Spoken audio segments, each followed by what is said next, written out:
Story 1. The mile THATREPATS. The odometer clicked over to 1,847,293 miles, and that's when I noticed I'd passed the same dead deer 4 times in the last 10 minutes. Not similar deer. The same one, positioned identically on the shoulder, same twisted neck angle, same dark pool spreading beneath it. I checked my GPS. Still showing I-70 westbound through Kansas, still claiming I was making progress, but the mile markers told a different story. Mile 267. Again and again and again.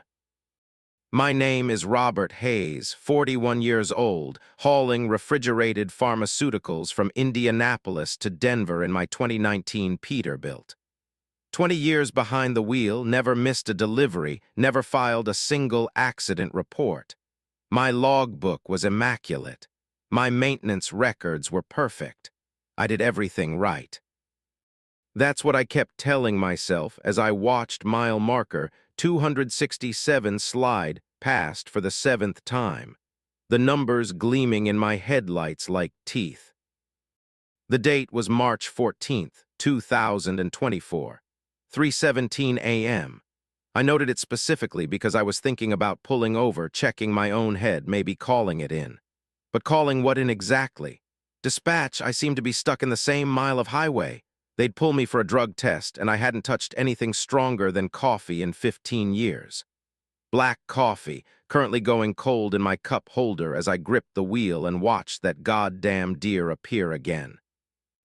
The 8th time past mile marker 267, something was different. The deer was fresher, less blood. The pool hadn't spread as far. I felt my chest tighten. I pressed the accelerator, watching my speedometer climb 65, 70, 75. The Peterbilt's engine roared. The mile marker approached.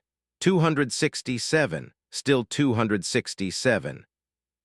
9th time, the deer was standing, alive. Its head turned to watch me pass, and I swear on my mother's grave, its eyes were human. Not deer eyes reflecting my headlights, human eyes, brown and aware and terrified. I slammed the Jake brake. The engine screamed, the whole rig shuddering as I fought to stop.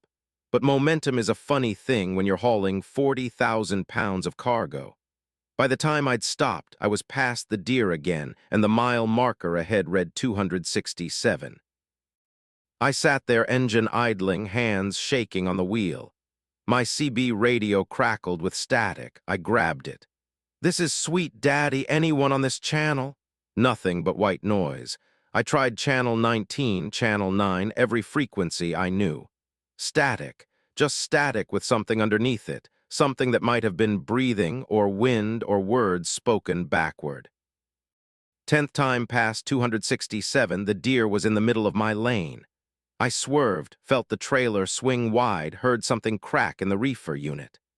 The deer stood perfectly still as I barreled past, and this time I saw it clearly in my side mirror. It wasn't a deer at all. It was wearing a deer hide, draped over a frame that was too tall, too angular, joints bending in places joints shouldn't bend. And it was looking right at me with those human eyes. My logbook was on the passenger seat. I grabbed it with one hand, keeping the other on the wheel.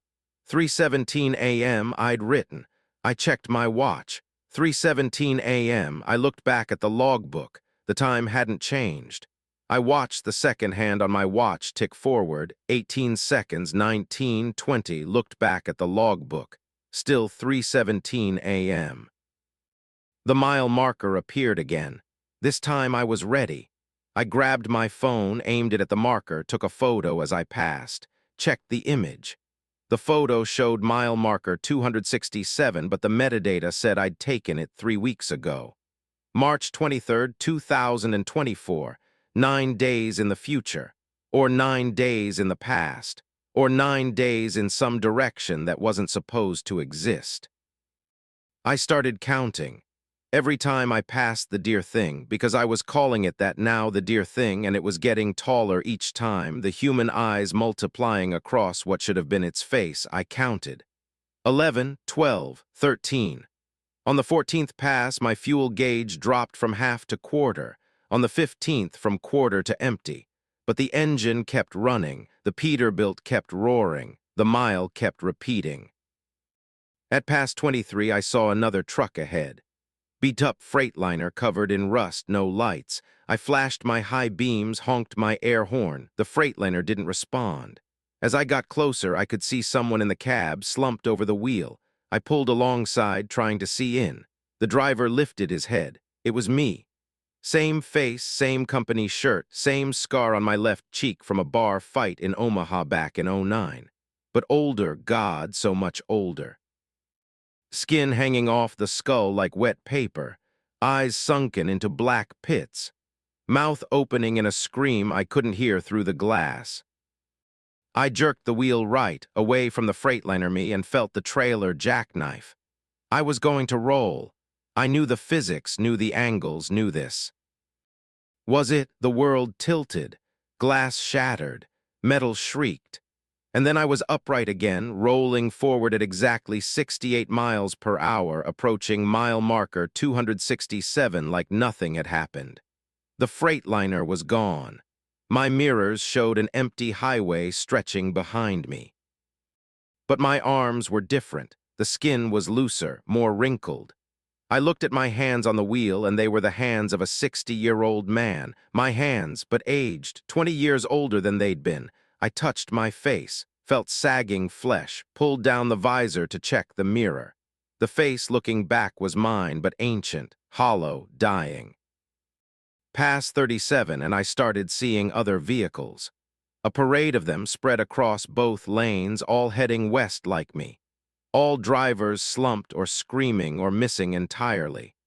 I recognized models from every decade, 50s era Max, 60s Kenworths, a gleaming 1978 Peterbilt that was the mirror image of my first rig. All of them trapped, all of them repeating. The dear thing was walking now. Upright on its hind legs, the deer hide hanging off it like a cloak, multiple human eyes clustered where its chest should be. It walked along the shoulder, keeping pace with me no matter how fast I drove. When I hit 85, it walked faster. When I slammed the brakes to 30, it slowed to match. Always there. Always watching with those eyes that looked more familiar each time I passed. I realized with a horror that made my bladder clench. They were my eyes, all of them. Every iteration of me that had ever driven through this mile, now watching from that impossible body. Past 49, my logbook started filling itself in. I watched, hands frozen on the wheel as dates appeared in my own handwriting. March 14th, 2024. March 14th, 2025. March 14th, 2026. Each entry identical. I-70 westbound, mile 267, 3:17 a.m. The dates stretched forward, year after year, page after page, the logbook suddenly 500 pages thick, the handwriting getting shakier and more desperate until the final entry, dated March 14th, 2247. Please, someone, please, it won't stop, it won't stop, it won't stop. I threw the logbook out the window, watched it tumble in my side mirror. On the next pass, it was sitting in the passenger seat again, 500 pages thick, waiting. The reefer unit was dying. I could hear it in the changing pitch of its compressor. The pharmaceuticals in back were worth $200,000, needed to stay between 2 and 8 degrees Celsius, and the temperature gauge was climbing. 9 degrees, 11, 15. On past 63, I heard the first vial shatter, a sound like a tiny bell breaking. Then another. Then 100 at once, a crystalline symphony of destruction. I tried to pray, couldn't remember the words, tried to sing. My voice came out in a whisper that sounded like static. Tried to think of my daughter, Sarah, her college graduation, the last time I'd held something real and good. But her face kept shifting into those eyes, those too familiar eyes watching from the dear thing's body. Pass 88, 99, 103. I'd stopped counting consistently. Time had no meaning when every second was 3:17 a.m. My fuel gauge read empty but full but empty but a quarter tank but broken but showing a symbol that wasn't part of any gauge. A circle eating itself, and our robber rose in LED lights. The dear thing was beside my window now. Walking on the highway, keeping perfect pace, its hide sloughing off to reveal something underneath that hurt to look at directly. Geometry that didn't fit in 3 dimensions, angles that cut the eye. And somewhere in that impossible architecture, I saw the truth. This was the price. The mile every trucker whispers about but never believes. The toll for all those other miles, all those successful deliveries, all that luck that couldn't last forever. Someone had to pay. Something had to give. I reached for the door handle. The dear thing reached too, with an appendage that might have been a hand or a promise or a prophecy. Our fingers touched through the glass, and I felt everything. Every driver who'd ever been trapped here, every loop they'd driven, every year they'd lost. Centuries of men and women bound to this mile, feeding it with their time, their aging, their endless repetition. And I understood I wasn't stuck in the mile. The mile was stuck in me. Had been since the first time I'd driven this route 20 years ago. Every other drive, every other delivery had been the dream. This was real. This had always been real. I'd just finally arrived at the moment I'd been driving toward my entire career. The odometer rolled over. 1,847,294. Mile marker 268 appeared in my headlights. I was through. The dear thing was gone. My hands were young again. The clock read 3:22 a.m. 5 minutes had passed, or 223 years. The logbook was back to normal weight, back to showing only today's date.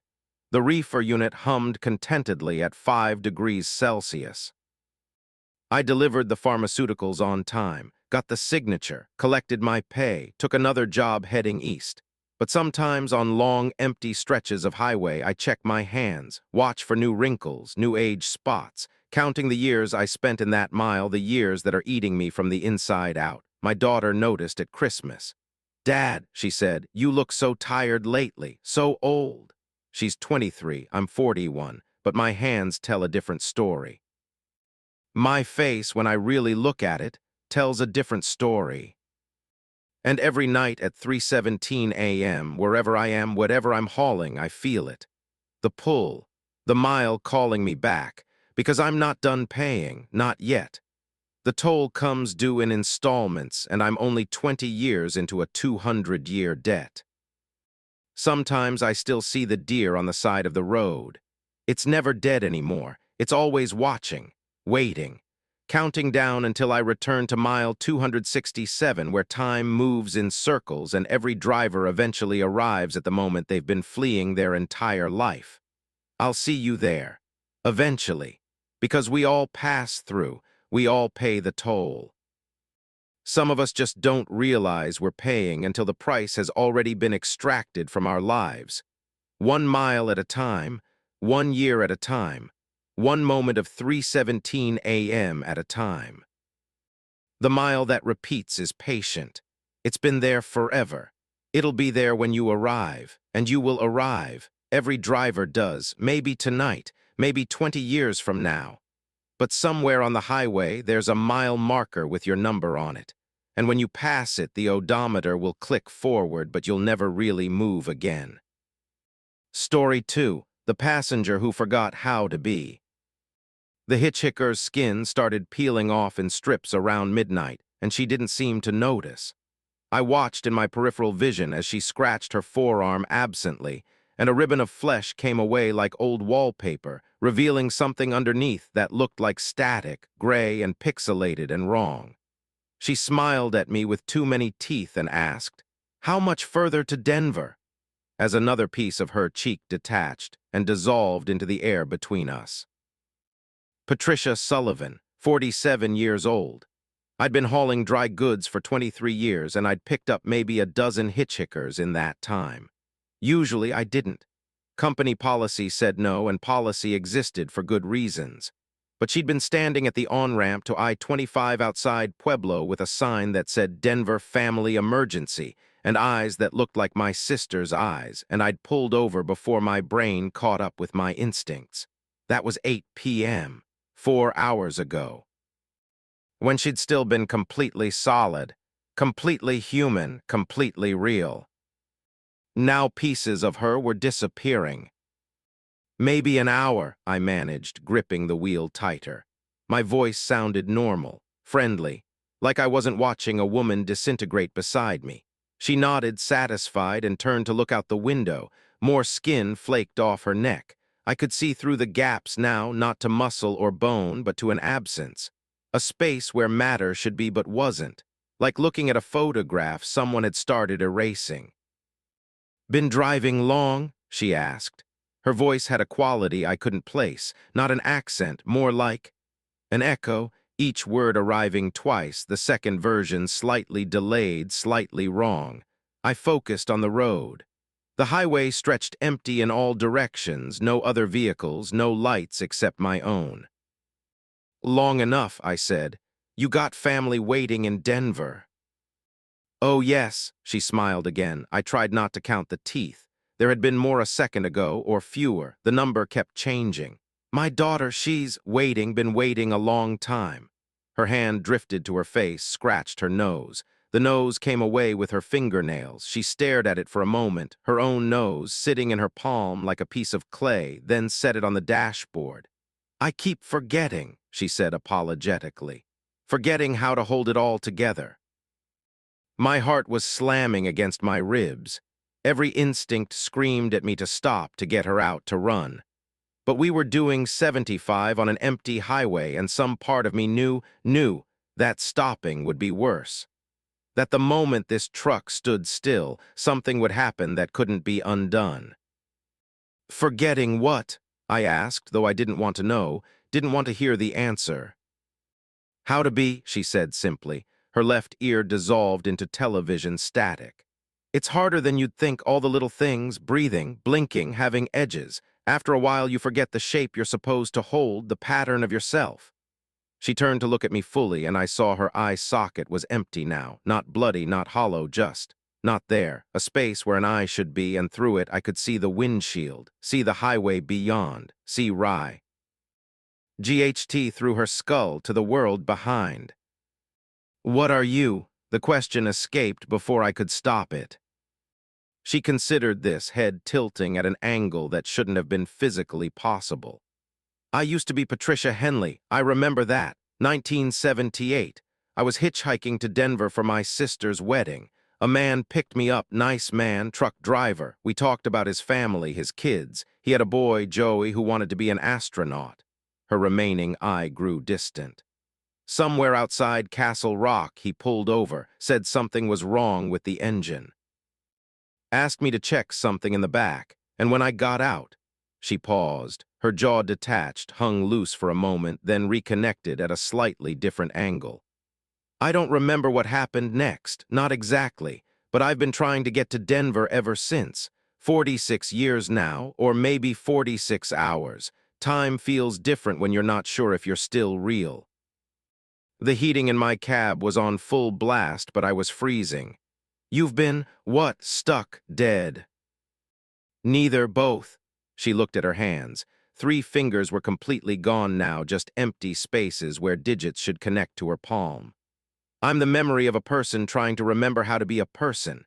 Every time someone picks me up, I get a little closer, a little more solid for a while. But then I start forgetting again, forgetting the small things. How many fingers? Which side is the heart on? Do humans have eyelids, or are those something else?" Her voice cracked. "I just want to get to Denver, to my sister's wedding. She's waiting. They're all waiting." "That was 1978, I said, trying to anchor reality, trying to make sense of this. "The wedding is over. It's been over for..." 46 years, she interrupted. "I know, but maybe if I get there I can remember how to end, how to stop being stuck between gone and here. Maybe I can finally..." She trailed off. Her torso was half static now, flickering between solid and transparent. "You seem nice," she said. You remind me of him, the driver, same kind eyes, same careful hands on the wheel. A terrible suspicion bloomed in my chest. The man who picked you up, did he have a name? Sullivan, she said, and my blood turned to ice. James Sullivan. He told me about his daughter, Patricia, said she was 5 years old, said he'd named her after his mother. She looked at me with her one remaining eye, and in it I saw recognition dawning. You're her, aren't you? Little Patricia, all grown up, driving the same routes your father drove. My father, James Sullivan, dead in 1979, drove his rig off an overpass outside Castle Rock, no explanation, no suicide note. They said he must have fallen asleep at the wheel. I was 6 years old. I'd spent my whole life trying to understand why, trying to follow his path, drive his routes, become him in some way that would make his death make sense. "What did he do to you?" I whispered. She smiled sadly, gently, half her face was gone. Tried to help. I was already fading when he picked me up, already forgetting, he thought. He thought if he gave me something of his, something real and solid, I could hold my shape, could finish my journey. Her hand, mostly transparent now, more idea than matter, reached toward me. So he gave me his daughter's name, his memories of her, his love for her. He poured it into me, trying to make me real enough to reach Denver. And it worked. For a little while, but you can't build a person from borrowed pieces. You can only make something that looks like a person from far away, something that falls apart when you get close. And him, I asked, though I knew. God help me, I knew. Couldn't live with what he'd done, with what he'd given away, your name, his memories of you. He'd hollowed himself out trying to fill me up, and there wasn't enough of him left to drive home. Her voice was fading now, growing distant. I'm sorry, I'm so sorry. I didn't ask him to, didn't want him to, but I was so desperate to get to Denver, to my sister, to be real again even for a moment. The highway blurred. I was crying, I realized, tears streaming down my face as I drove. Did it hurt him? I don't know, I hope not. I hope it was like falling asleep, like forgetting, like me. She was almost entirely static now, just the outline of a woman sketched in interference patterns and lost signals. Patricia, little Patricia, I need to tell you something I remembered while I was wearing your name. Your father loved you, more than anything, more than his own life. That was the problem, that's why I could use it. Love that strong, that pure, it has weight, it has substance. It's more real than flesh or bone. And when I borrowed it, when I wrapped myself in his love for you just to hold my shape a few miles longer, her voice broke into static, then reformed. He had nothing left. Do you understand? I didn't take H. Is life. I took his reason for living, and without that. He drove off the bridge, I finished. Because I wasn't real to him anymore, because you'd taken me from him. Yes, the word was barely audible. I'm sorry, I've been sorry for 46 years, that's part of why I'm stuck, part of why I keep forgetting. Guilt is heavy. It weighs down the parts of me that are trying to disappear, keeps me half here, half gone, neither dead enough to rest nor alive enough to finish. The Denver city lights appeared on the horizon. We were close now, maybe 20 minutes. I looked at her, at the static outline where a woman used to be. What happens when we get there? I don't know, maybe I finally fade all the way. Maybe I remember how to die. Maybe. She flickered, brighter for a moment. Maybe I get to my sister's wedding, say goodbye, tell her I love her, and then go wherever I was supposed to go in 1978. We drove in silence. I watched her continue to dissolve. By the time we hit the Denver city limits, she was barely visible, just a shimmer in the passenger seat, a distortion in the air. I pulled off at the exit for Capitol Hill, following half-remembered directions to a church I'd seen in my father's old photos. St. Elizabeth's, where his notes had mentioned attending a wedding once. Where maybe 46 years ago, a woman named Patricia Henley was supposed to be a bridesmaid. The church was still there. Renovated, modernized, but the bones were the same. I parked in the lot. The hitchhiker, the ghost, the memory, the thing that had worn my father's love until it killed him, turned to me. She was just eyes now, 2 points of light in the darkness, human eyes, terrified and grateful and so tired. "Thank you," she said. "I'm sorry it was you, sorry it had to be his daughter, but maybe that's right, maybe that's the balance. He gave me your name to save me, and you gave me a ride to free us both." The lights dimmed. "Will you tell her if you see her, my sister? Tell her I tried, tell her I'm sorry I missed it." "She'll be in her 70s now," I said, "if she's still alive." "Then tell her gravestone, tell the air, tell anyone who will listen, just remember me, remember I was real once, before I forgot how." The lights went out. The passenger seat was empty, no hitchhiker, no ghost, no proof except the nose, her nose, still sitting on my dashboard, now solid and real and undeniably human. DNA evidence of the woman who'd stopped existing 46 years ago, who'd been borrowing reality ever since, one ride at a time. I sat in that parking lot until sunrise, called in sick for the first time in 15 years. Then I went inside the church and asked the secretary if she knew anything about a wedding in 1978. She was young, didn't know, but she found an old priest who remembered. Father Michael, 93, sharp as a razor. "The Henley wedding," he said. "Of course, tragedy. The bride's sister never arrived, Patricia. They waited 2 hours. Her sister never forgave herself for not going to look for her. Died 10 years ago, still wondering what happened." I showed him the nose, told him the story, expected him to call the police to have me committed. Instead, he nodded slowly. "The highway takes its toll," he said. "And sometimes the toll isn't money. It's time, memory, reality itself. I'll add her to our Book of the Dead. Patricia Henley, lost in transit 1978, found in 2024. May she rest." I don't pick up hitchhikers anymore, don't even look at them, because now I know some of them aren't trying to get somewhere. They're trying to remember how to be someone, and if you help them, if you give them even the smallest piece of yourself to hold their shape together, they'll take it.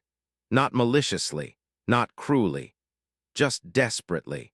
The way a drowning person will drag down their rescuer, not from evil, but from the simple biological imperative to survive.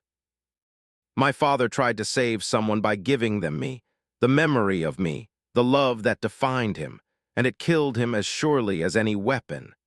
Now I drive his roots, carrying his name, and I understand this was my inheritance, not his truck or his legacy, but his guilt, his choice, his desperate attempt to help someone who was already beyond saving.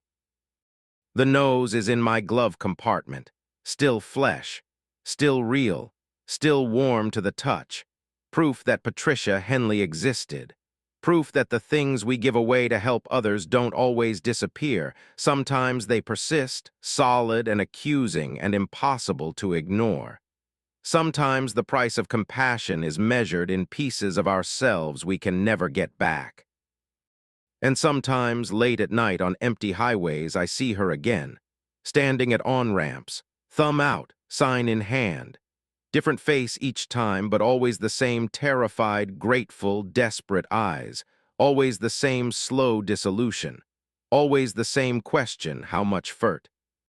Her and I drive past, every time. Because I've already paid my father's toll. I won't pay it again, I can't. But God help me, I remember. I remember her fading, remember her gratitude. Remember the way she looked at me when she realized I was the daughter whose name she'd borrowed. And some nights I wonder, who am I really? Patricia Sullivan, the daughter, or Patricia Henley, the ghost, still trying to remember which shape I'm supposed to hold, still trying to finish a journey that ended before it began. The highway doesn't answer. It never does. It just keeps stretching forward mile after mile, carrying us all toward destinations we can't quite remember, in bodies we're not sure we still own, powered by love we've already given away to strangers who needed it more. And every now and then someone forgets how to be, forgets which parts are theirs and which are borrowed, and they start to dissolve. I check my hands constantly now, counting fingers, making sure they're still solid, still mine, because forgetting is contagious, I've learned. And once you've met someone who's forgotten how to be real, you can never quite trust your own reality again. You start to wonder, am I the driver or am I the passenger? Am I Patricia Sullivan, 47 years old, hauling dry goods? Or am I something that thinks it's Patricia Sullivan, borrowing her shape, her name, her memories, trying desperately to reach some destination before I forget the way? The road stretches on, I keep driving, and I never ever stop. Story 3, The Call from Tomorrow. My CB crackled to life at 2:30 a.m. with my own voice screaming, "Don't take exit 42," and then described in perfect detail the accident I wouldn't have for another 6 hours.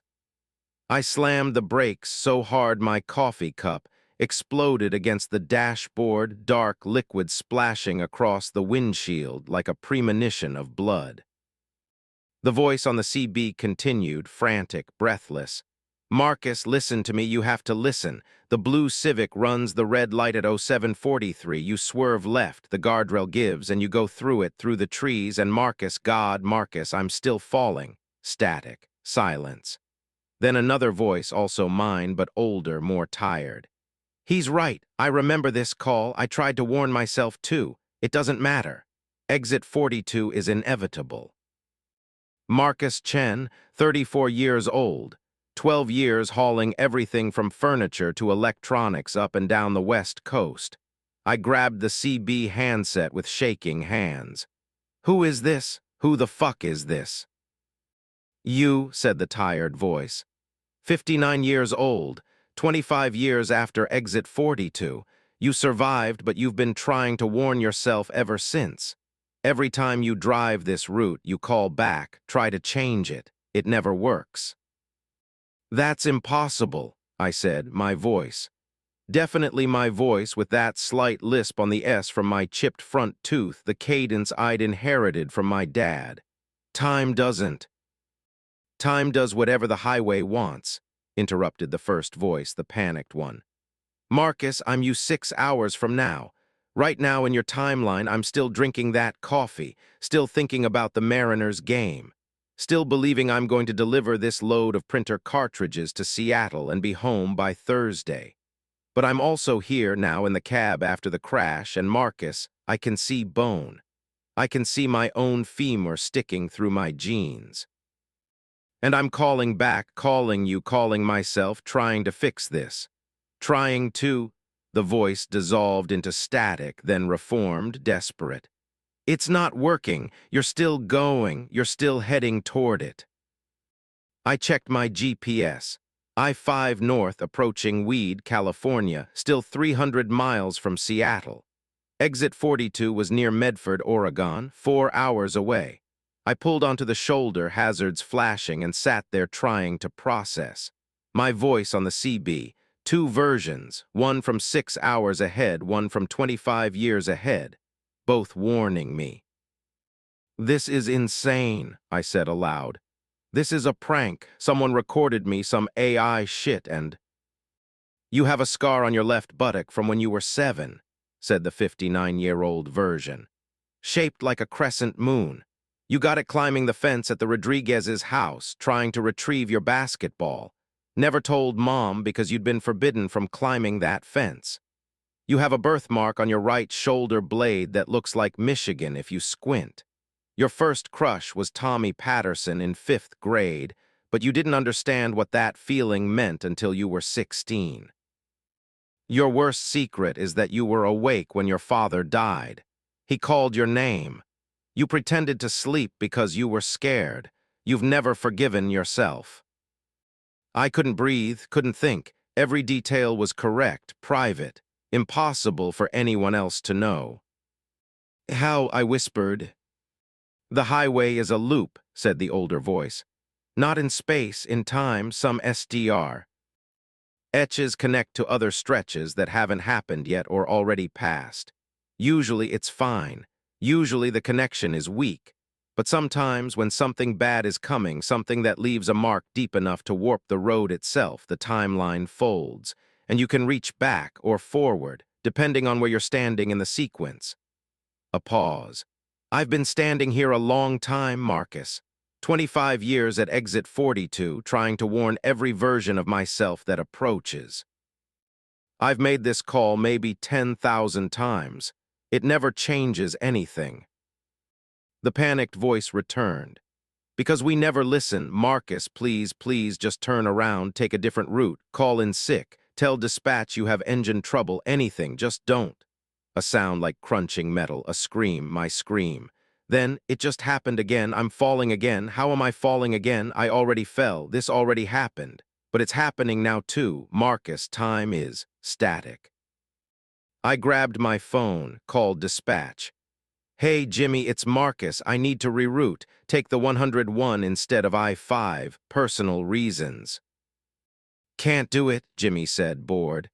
You're hauling priority freight. Delivery window is 0900 tomorrow.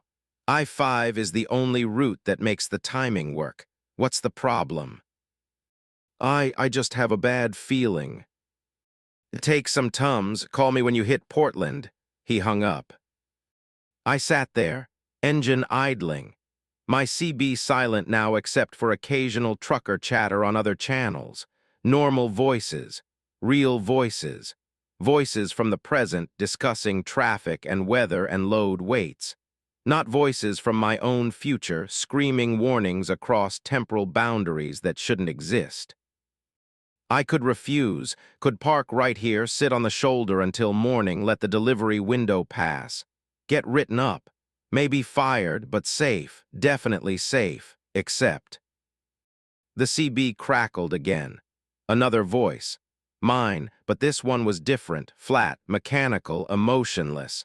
Marcus Chen, 34 years old, you are currently considering not taking exit 42. This will not work. You took exit 42 in every timeline. It is a fixed point.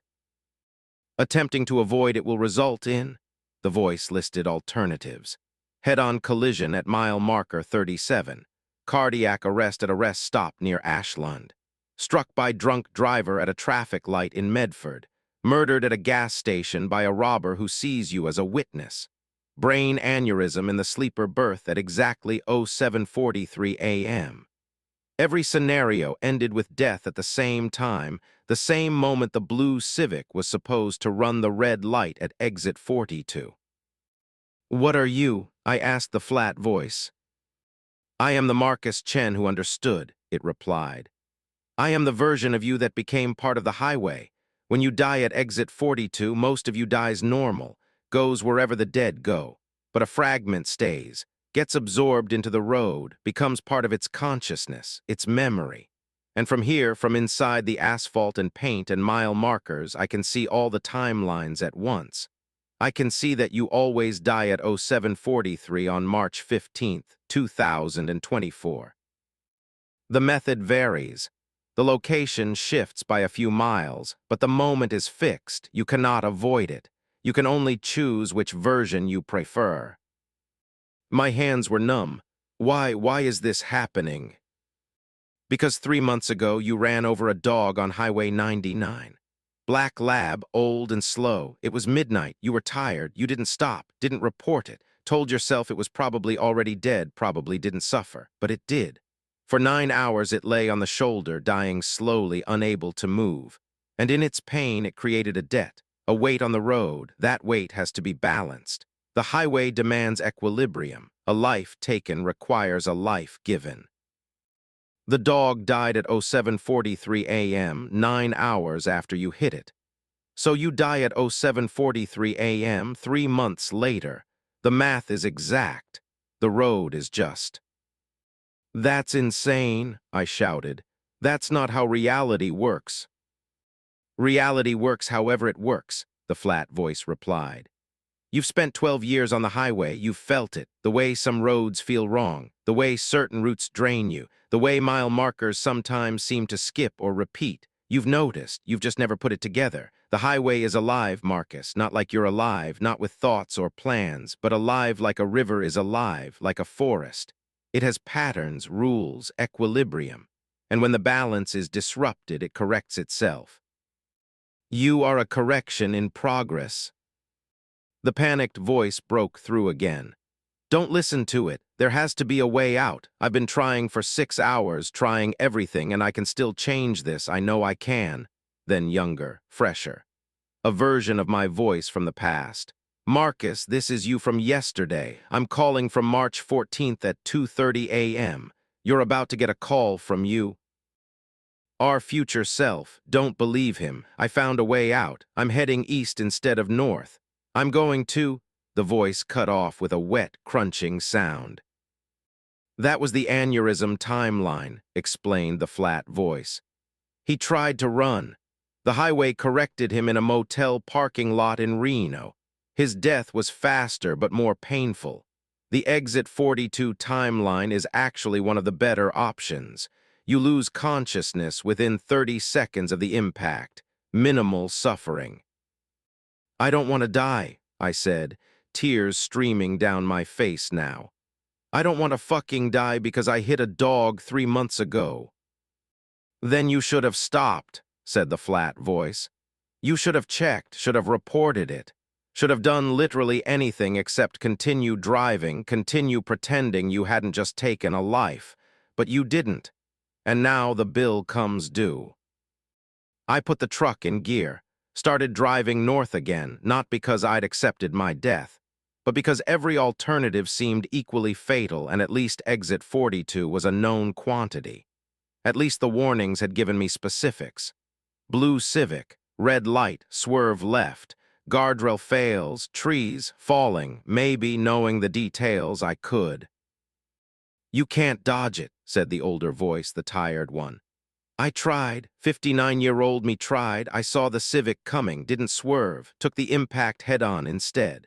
Killed the Civic's driver instantly, a 22-year-old named Sarah Brennan, drunk, heading home from a party. I murdered her by not swerving, by choosing her life instead of mine.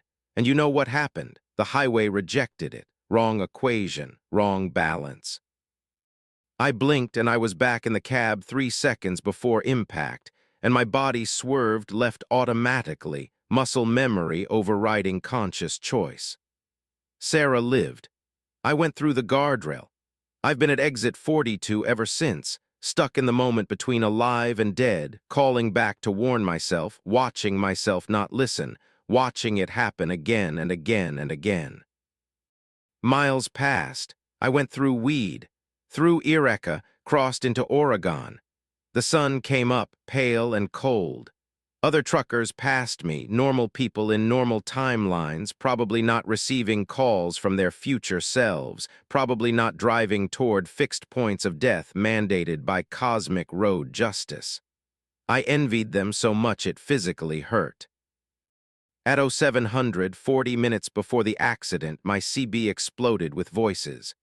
Dozens of them, all mine, different ages, different timelines, all converging on this moment, some screaming, some begging, some resigned, one laughing hysterically, one speaking in a language that might have been English, but the words were in the wrong order, time running backward through his sentence structure.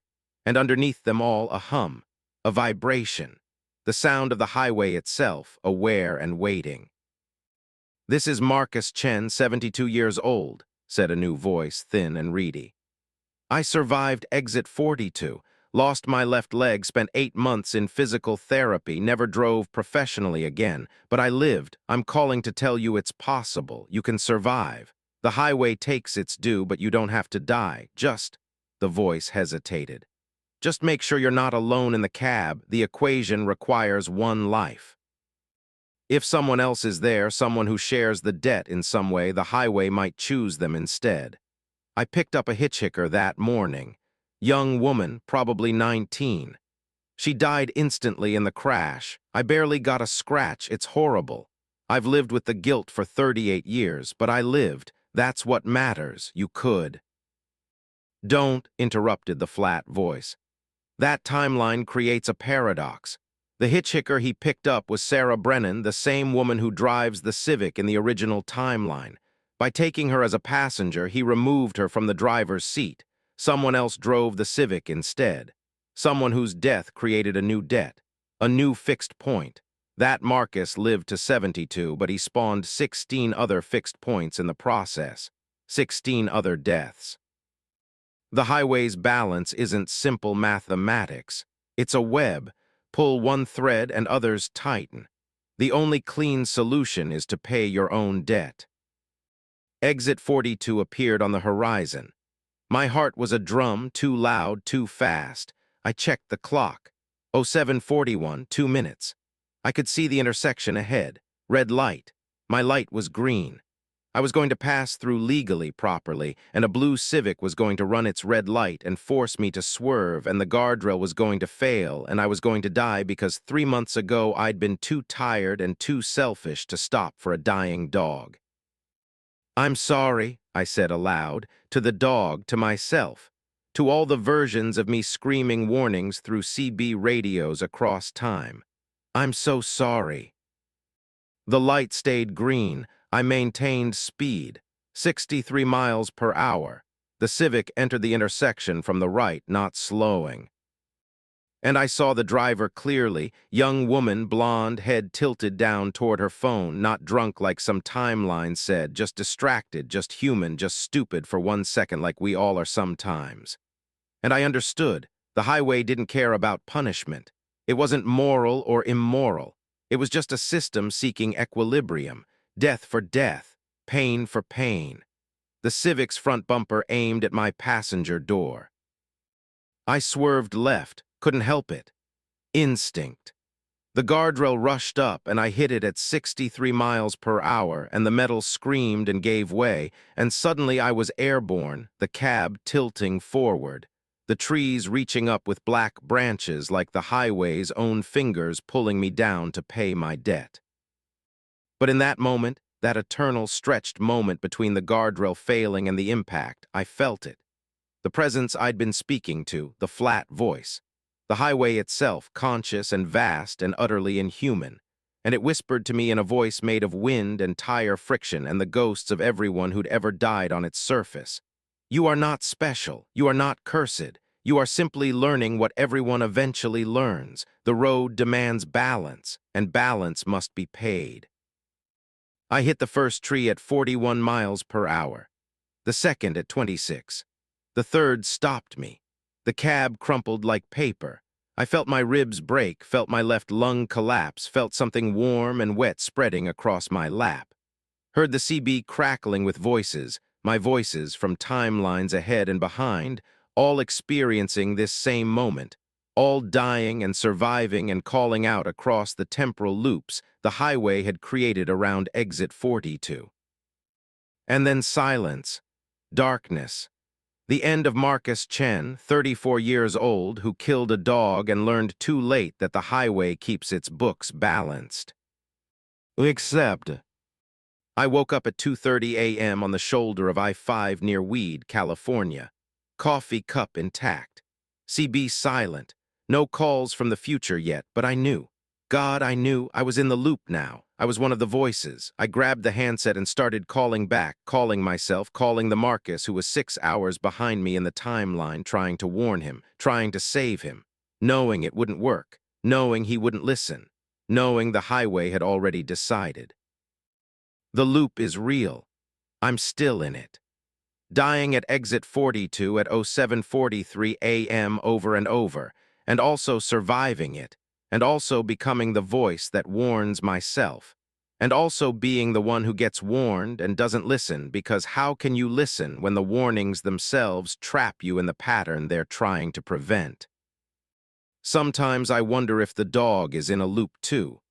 If somewhere on Highway 99 there's a black lab dying at 07:43 a.m. for eternity, creating the debt that traps me here. If we're bound together now, the dog and I, locked in a quantum entanglement of guilt and death and temporal recursion. But mostly I just call. Every time I approach this moment, I grab the CB and I warn myself. And every time I approach from the other direction, I hear the warnings and keep driving anyway. Because that's what the highway wants. That's the equilibrium. Not death or life, but the eternal attempt to avoid what cannot be avoided. The permanent state of approaching exit 42. Forever and ever. dying and warning and dying and warning in an infinite loop of justice that the road itself has constructed. And the worst part, I can feel it spreading, can feel other fixed points forming in my timeline like tumors, other debts, other moments when I was careless or cruel or just indifferent to the consequences of my actions. The highway is patient. It has all the time in the world, and it never forgets. It simply adds to the ledger, marks down the debts, and waits for the moment when balance can be restored. You're driving toward your own exit 42 right now. Maybe you know it, maybe you don't, but it's there. The highway has marked you. And one day your CB will crackle to life with your own voice screaming warnings you won't be able to heed. And you'll understand what I understand. The road always collects. Always. The only question is when. Mine was 3 months after a black lab. When's yours? Story 4. The rest stop that EATSHOURS. I pulled into the rest stop at 11:15 p.m. to take a piss and check my load straps, and when I climbed back into my cab, the clock read 4:37 a.m. and my beard had grown 2 inches. I stared at my reflection in the rearview mirror, same face, same tired eyes, but surrounded by facial hair that hadn't existed 6 minutes ago. I touched it. Real, definitely real, coarse and thick and impossible. My phone confirmed the time, 4:37 a.m., March 16th. I'd lost 5 hours and 19 minutes to a bathroom break. Samuel Torres, 51 years old, 28 years hauling refrigerated seafood from Alaska to the lower 48. I'd stow. Peeped at the mile 247 rest area on the Alaska highway maybe 100 times. Simple place. Parking lot, bathroom building, vending machines, and a small picnic area surrounded by pine trees. Nothing strange, nothing wrong. Until tonight when 5 hours vanished and my body aged through them without me. I checked my logbook. I'd written in it, apparently written in it during the missing hours. My handwriting definitely mine, but I didn't remember writing any of it. The entries documented what should have been my evening. 11:47 p.m. load inspection, all straps secure. 12:15 a.m. coffee and sandwich from vending machine. 1:30 a.m. nap in sleeper berth. 3:45 a.m. final inspection before departure. Detailed notes about things I had absolutely no memory of doing. My stomach confirmed the sandwich. I felt full, satisfied. But I didn't remember eating, didn't remember tasting anything, didn't remember the nap, though my sleeper berth had definitely been used, pillow with head indentation, blanket askew, the specific rumpled pattern that only comes from actual sleep. I started the engine, checked my fuel, had burned through almost a quarter tank just sitting here, idling for 5 hours I didn't remember experiencing. The seafood refrigeration unit confirmed it too, logs showing 5 hours and 19 minutes of operation, temperature holding steady at -20°C. All automatic records documenting a passage of time that, from my perspective, had simply not occurred. But the beard, Jesus Christ, the beard. I grabbed my electric razor from the side compartment and shaved it off, watching 2 inches of growth fall away. This wasn't fake, wasn't a prank. My body had lived through 5 hours that my consciousness had completely skipped. I should have left immediately, should have floored it and put miles between me and this rest stop. Instead, and I still don't know why, I decided to check the bathroom building. See if there was something that would explain this.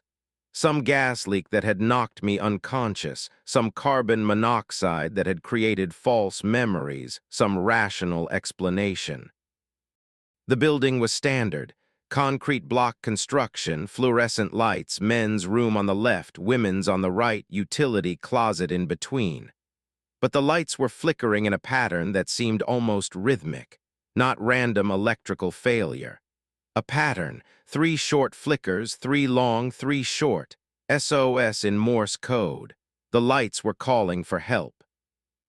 I pushed into the men's room.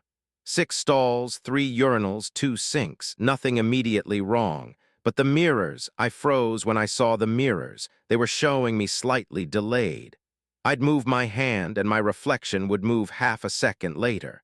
I'd turn my head and the reflection would complete the turn after a noticeable gap. Like watching a video with lag between audio and visual. Hello, my voice echoed wrong. Too many echoes from too many directions lasting too long. One of the stalls opened on its own, the door swinging wide to reveal a toilet, a wall, and scratched into the paint. You only think you left. Count the times. Below that, dozens of tally marks. I stepped closer, counted them. 63 groups of 5 lines, 315 marks total. My phone vibrated, text message from myself, from my own number. Sent 4 seconds ago. This is your 16th time entering this bathroom. Every time you forget the previous visits. Check your left boot.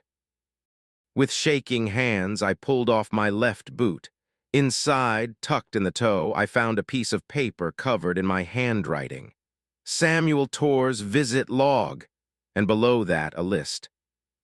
Visit 1 lost 47 minutes. Discovered time loss. Investigated bathroom. Found nothing. Left. Visit 2 lost 1 hour 13 minutes. Discovered time loss. Investigated bathroom. Found scratched warning in stall 3. Did not understand. Left. Visit 3 lost 2 hours 4 minutes. Discovered time loss. Investigated bathroom. Found a note in boot. Did not remember writing it. Added to note. Left. Visit 4. The list continued through 15 visits. Each time I'd lost more time. Each time I'd investigated. Each time I'd written notes to myself. And each time I'd left, apparently forgotten the entire experience, and then stopped at the rest stop again on my next drive through. According to my notes, the first visit had been 6 months ago, 47 minutes lost. I'd thought it was just fatigue. Thought I'd dozed off longer than intended. The second visit was 5 months ago. The third, 4 months ago. A pattern, every time I drove this route, roughly once a month, I stopped here. And every time, the rest stop took more. The most recent entry, visit 15, was dated 2 weeks ago. I'd lost 4 hours and 31 minutes. I'd written, staying awake this time, going to watch the clock, going to understand what's happening. And below that, in increasingly frantic handwriting, 11:15 p.m. entering bathroom. 1:15 p.m. still 11:15 p.m. 11:15 p.m. clock not moving, can see truck through window. Clock on dashboard also stopped at 11:15 p.m. 11:15 p.m. trying to leave building, door won't open. 11:15 p.m. this same minute has lasted subjectively 27 minutes. Still 11:15 p.m. Still. The entry ended there, torn off mid-sentence. I looked at my phone. 4:41 a.m. 4 minutes had passed since I'd entered the bathroom. Or had they? I pulled out my pocket watch, a gift from my grandfather, purely mechanical, no batteries. It read 11:19 p.m., 4 minutes since I'd first stopped. But my phone, my truck's clock, they said 4:41 a.m. 2 different times, 2 different realities. Which one was real? I tried the bathroom door. Locked. From the inside, somehow, though there was no lock mechanism, I pulled, pushed, slammed my shoulder into it. The door didn't budge. Through the small window, I could see my truck in the parking lot exactly where I'd left it, and standing next to it. I pressed my face to the glass, squinting. There was someone at my truck, someone wearing my clothes. Someone with my build, my posture, my way of standing with weight shifted onto the left foot because of an old knee injury. The other me, was checking the load straps exactly like I'd planned to do, exactly like my logbook said I'd already done. The doppelganger finished checking the straps, climbed into the cab, and drove away. My truck, my load, my life, continuing without me. I banged on the window. Hey, that's MY truck, that's me. but the parking lot was already empty. The tail lights disappeared down the highway. I was alone at the rest stop, locked in a bathroom with 2 different times on 2 different devices and a growing suspicion that something had gone catastrophically wrong 6 months ago during visit 1. The lights flickered their SOS pattern. 3 short, 3 long, 3 short. Who was sending it? I looked around the bathroom more carefully. The stall where I'd found the tally marks, I returned to it, examined the walls more closely. More scratches, more messages, different handwritings, but all saying similar things. Stopped for coffee, lost 3 days. Wife divorced me for abandoning family. I never left the rest stop. How can I explain? My truck was impounded. Police report says I was found unconscious in the sleeper berth after 16 hours. I only closed my eyes for a minute. There are 2 of me now, one in here, one out there. The one out there got home, hugged my kids, lived my life. The one in here is stuck in 11:15 p.m. forever. I pulled out my phone, tried to call 911. No signal, tried my wife, no signal, tried dispatch. The call connected, it actually connected, and I heard my own voice answer, "Tor's here." "Sam," I said. "Sam, it's me, I mean it's you, I mean." "I know who you are," my voice replied, calm and tired. "You're the original, the one who stopped at mile 247 and got stuck. I'm the continuation, the version that left."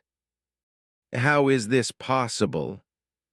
"The rest stop operates on a different temporal frequency," my other self explained. "You experienced this as 5 hours, but those 5 hours were layered, folded. While you were in the bathroom examining the stalls, another version of you was checking the load straps. While you were reading your own notes, another version was eating a sandwich. While you were trying to understand what happened, another version was sleeping in the berth. All happening simultaneously, same 5 hours, different temporal tracks. And when the time was up, the version that had completed all the normal actions, the version that had a coherent, linear experience, was allowed to continue. That's me. I left. I'm currently driving your route, delivering your load, living your life. And me, the one who investigated. You got stuck in the fold. The investigation itself trapped you. By trying to understand what was happening, you stepped outside the normal timeline. And now you're in the gap between 11:15 p.m. and 4:37 a.m., experiencing the same 5 hours on an infinite loop, every iteration starting the moment you decided to check the bathroom instead of just leaving. I felt my knees weaken. How many times? This is your 16th loop. You've been here subjectively for about 42 hours. In the outside world, it's been 6 minutes. That's the time differential. Every hour you spend investigating equals about 9 seconds of external time. You could be trapped in here for years of subjective experience, and outside it would only be days. Eventually, your body in the real world, my body, will start to show the effects. Accelerated aging, confusion, memory gaps, but it'll be subtle. And will keep driving, keep working, keep living, while you remain stuck in the rest stop, trying to understand. How do I get out? Silence on the line. Then you don't, that's the point. The rest stop is a trap for the curious if you just ache in your piss and left like I did, you'd be fine. But you investigated.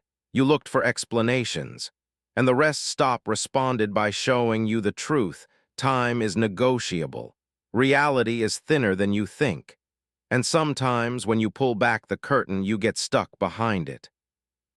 The call disconnected. I tried to redial. No signal again. The pocket watch still read 11:19 p.m. My phone now read 4:53 a.m. The gap was widening. The bathroom felt smaller. The fluorescent light's SOS pattern was coming faster now, more urgent, as if the building itself was panicking. I tried the stall doors. Locked. All of them except the one with the tally marks, which swung open to reveal. Not a toilet. A hallway. long and narrow, stretching back farther than the building's exterior dimensions should allow. Lit by the same flickering fluorescence, SOS pattern continuing down its length, and at the far end, maybe 100 yards away, I could see a figure, tall, thin, wearing what might have been a uniform or a body or something pretending to be both. "Hello, Samuel," it called in a voice like tires on wet asphalt. "Welcome to your 16th iteration. Are you ready to understand yet? Or will you keep investigating, keep questioning, keep adding loops to your experience here?" "What are you?" I asked, though I didn't want to know. "I'm the rest stops consciousness," it said.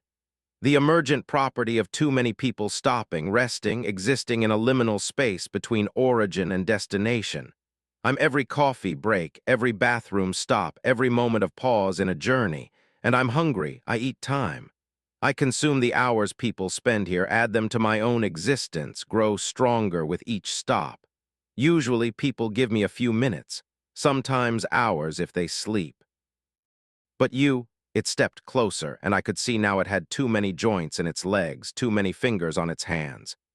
"You gave me your curiosity, your need to understand, and that's the most filling meal of all, because it never ends. You'll keep investigating, keep finding new clues, keep pulling on threads, and each investigation adds another loop, another iteration, another 5 hours and 19 minutes for me to consume. You're the gift that keeps on giving, Samuel Tors." I ran, back through the stall door into the main bathroom toward the exit. But the exit opened into the same hallway. The rest stop entity was waiting there too, smiling with a mouth that had too many teeth arranged in too many rows. "There's no outside anymore," it said gently.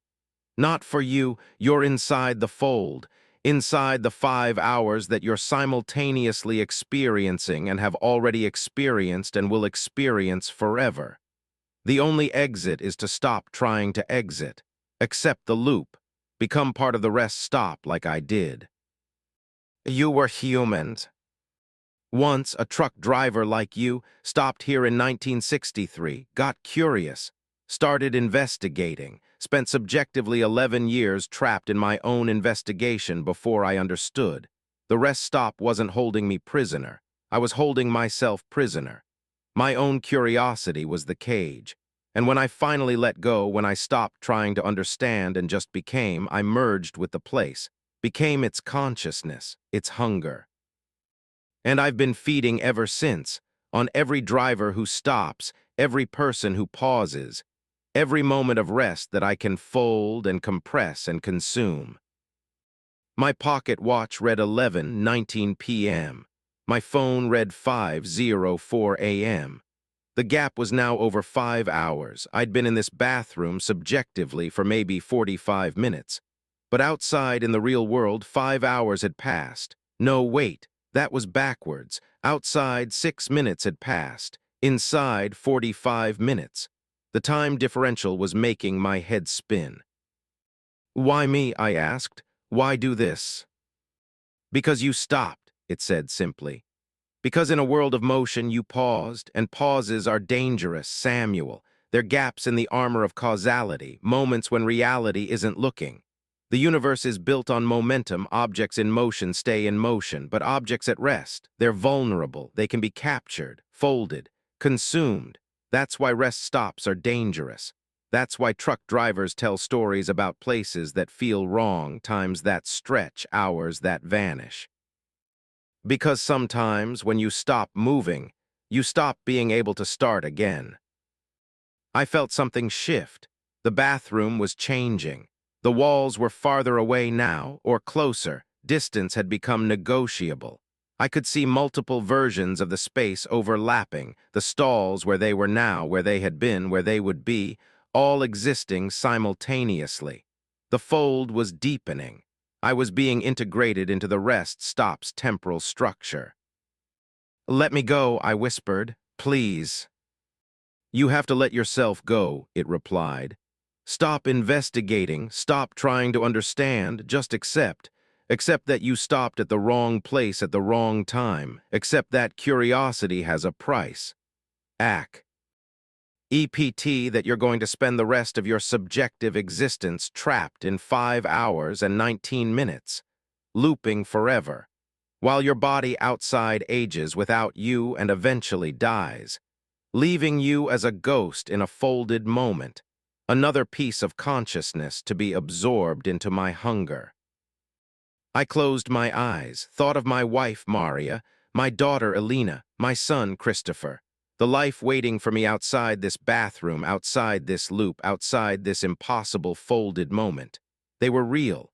They were waiting. The other me, the version that left, was driving toward them now, living my life but wrong, incomplete, missing the part of me that had stopped to investigate. And in that thought I found something, a thread, a way out. "You're lying," I said. "If I'm really trapped, really being consumed, why are you talking to me? Why explain? Why try to convince me to accept it?" The entity hesitated, just for a microsecond, but I caught it. "Because you need me to stop investigating," I continued. "Because as long as I keep looking for answers, keep questioning, keep refusing to accept, I'm not fully in the fold, I'm partially outside it. And that means the other me, the one who left, is incomplete, missing the part that questions, the part that investigates. And an incomplete consciousness can't fully integrate into your system.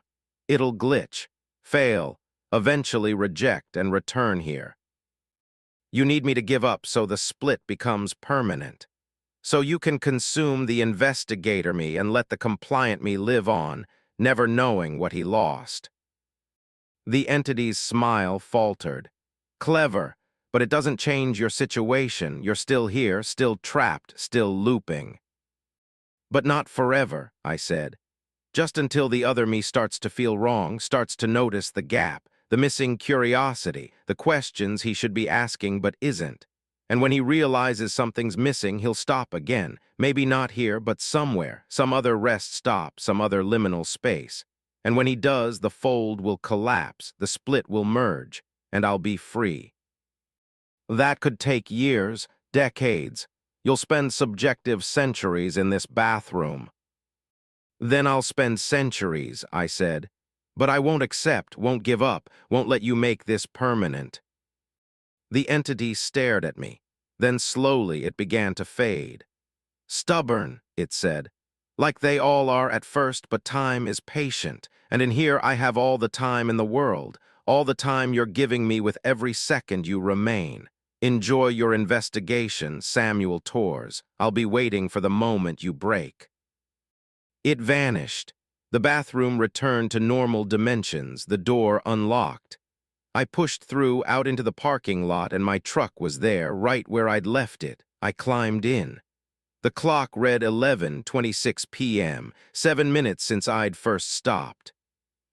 But my beard was still 2 inches longer. My body still showed the effects of 5 missing hours.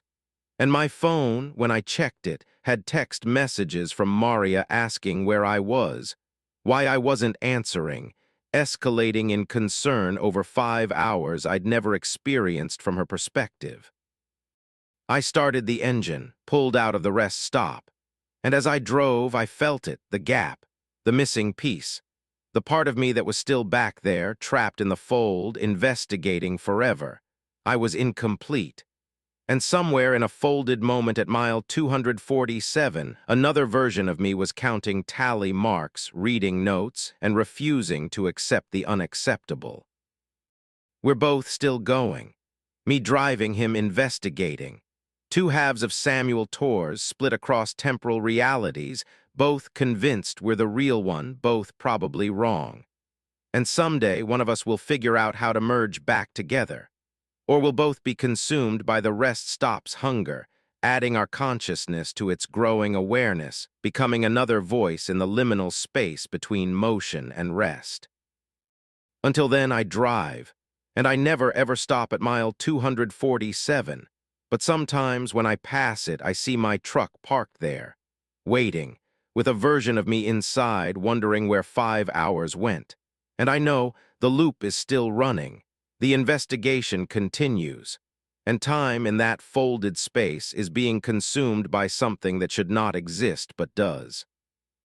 The highway has rest stops. The rest stops have hunger. And hunger never sleeps. It just waits for you to stop moving, to pause, to rest. And then it folds you into forever. Keep driving, don't stop. And for God's sake, don't investigate. Curiosity is the meal they crave most.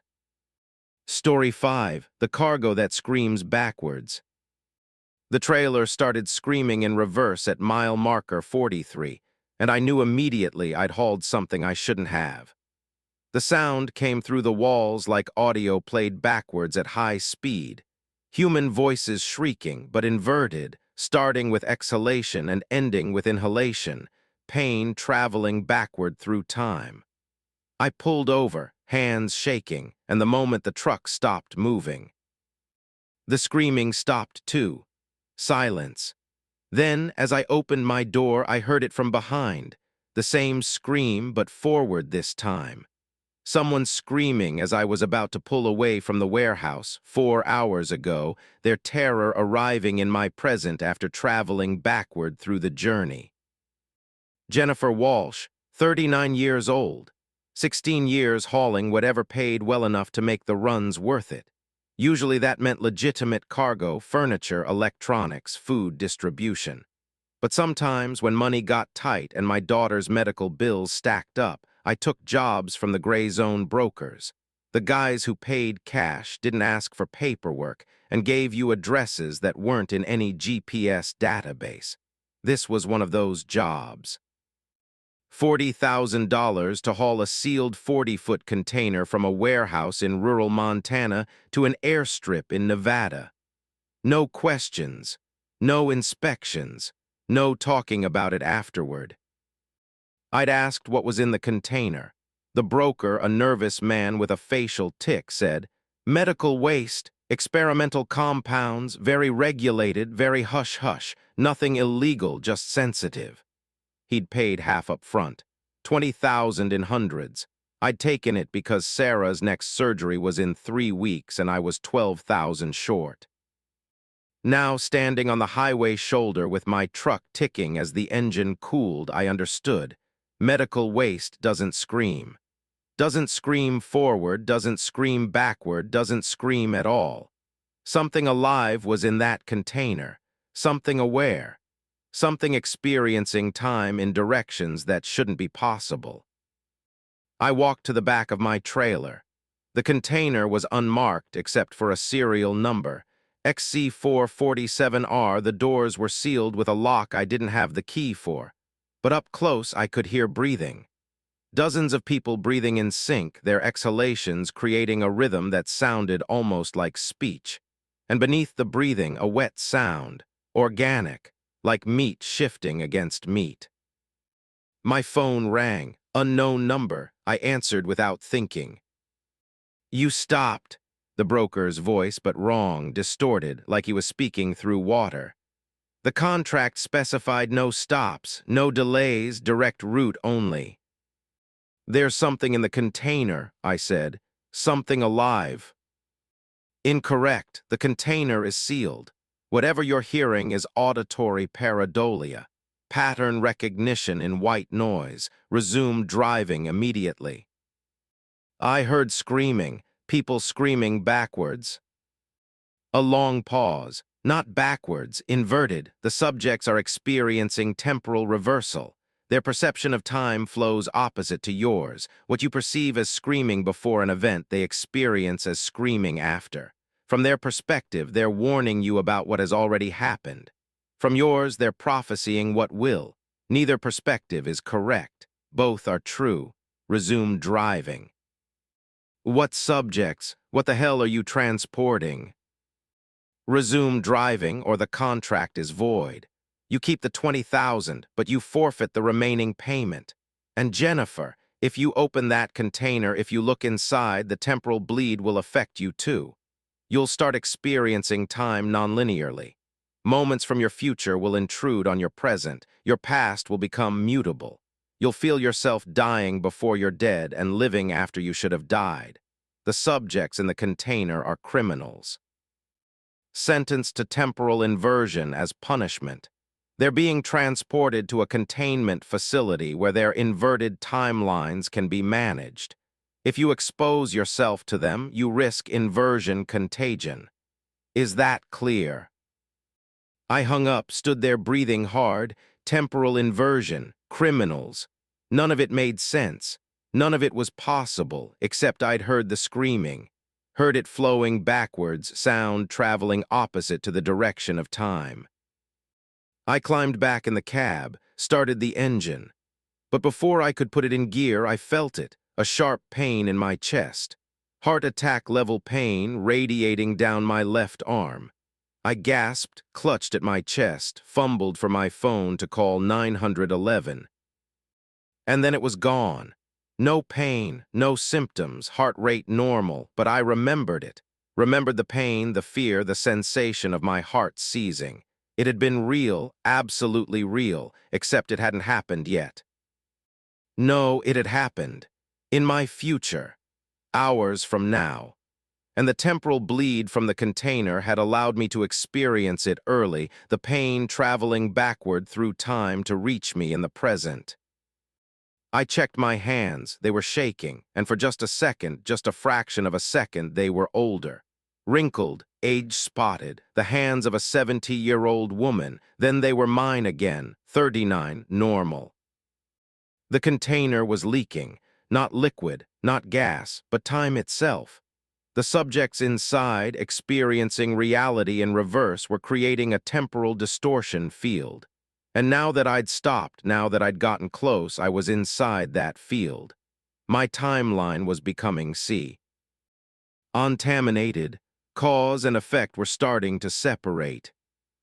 I drove, floored it, hit 80, then 85. The screaming started again, but this time I could almost understand the words. They were speaking English. Backwards English, syllables inverted, plea H instead of help, S-U-Eva S instead of save us. I listened, tried to reverse the sounds in my head, translate them into meaning. Leave the highway, we're not criminals, we're witnesses.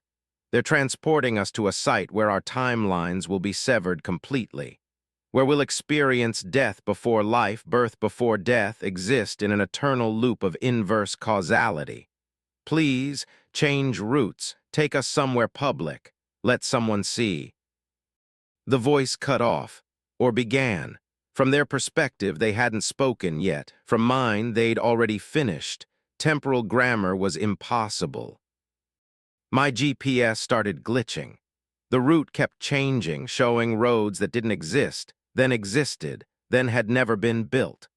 I was approaching a town called Cedar Falls according to the map, but the map also showed Cedar Falls didn't exist, and simultaneously showed it had burned down in 1992, and showed it was still under construction in 2031. All three states superimposed on the screen at once. I took an exit. Against the broker's instructions, against common sense, I pulled into a truck stop just outside the glitching town. The moment I parked, I felt it again, the heart pain, but this time it was fading, not arriving.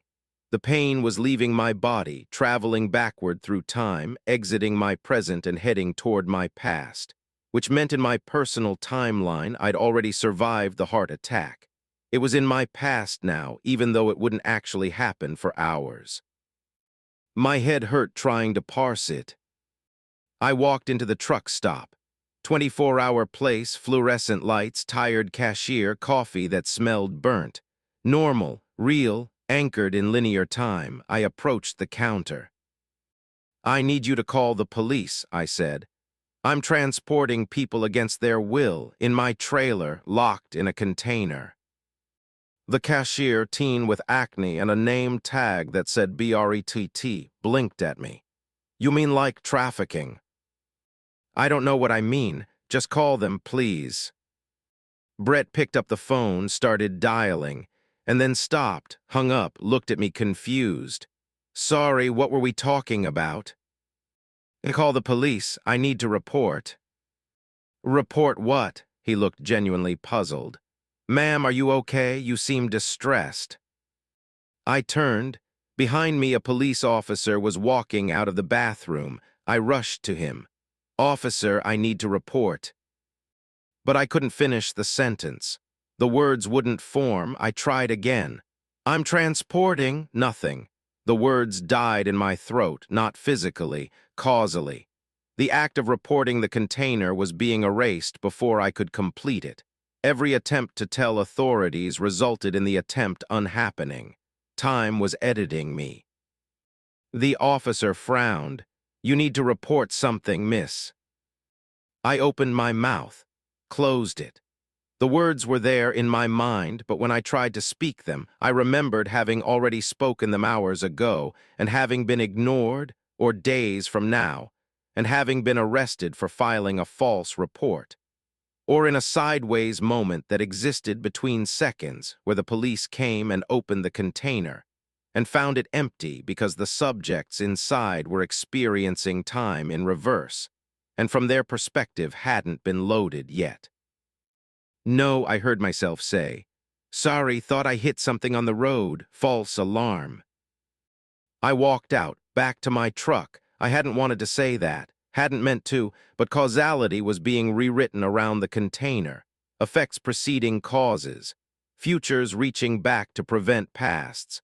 The subjects inside weren't just experiencing time in reverse. They were creating a zone where time became negotiable, where actions could be preemptively canceled by their outcomes. I climbed back in my cab and found a note on my steering wheel. My handwriting, dated 3 days from now. "Jennifer, you tried to report the cargo. It didn't work. It never works.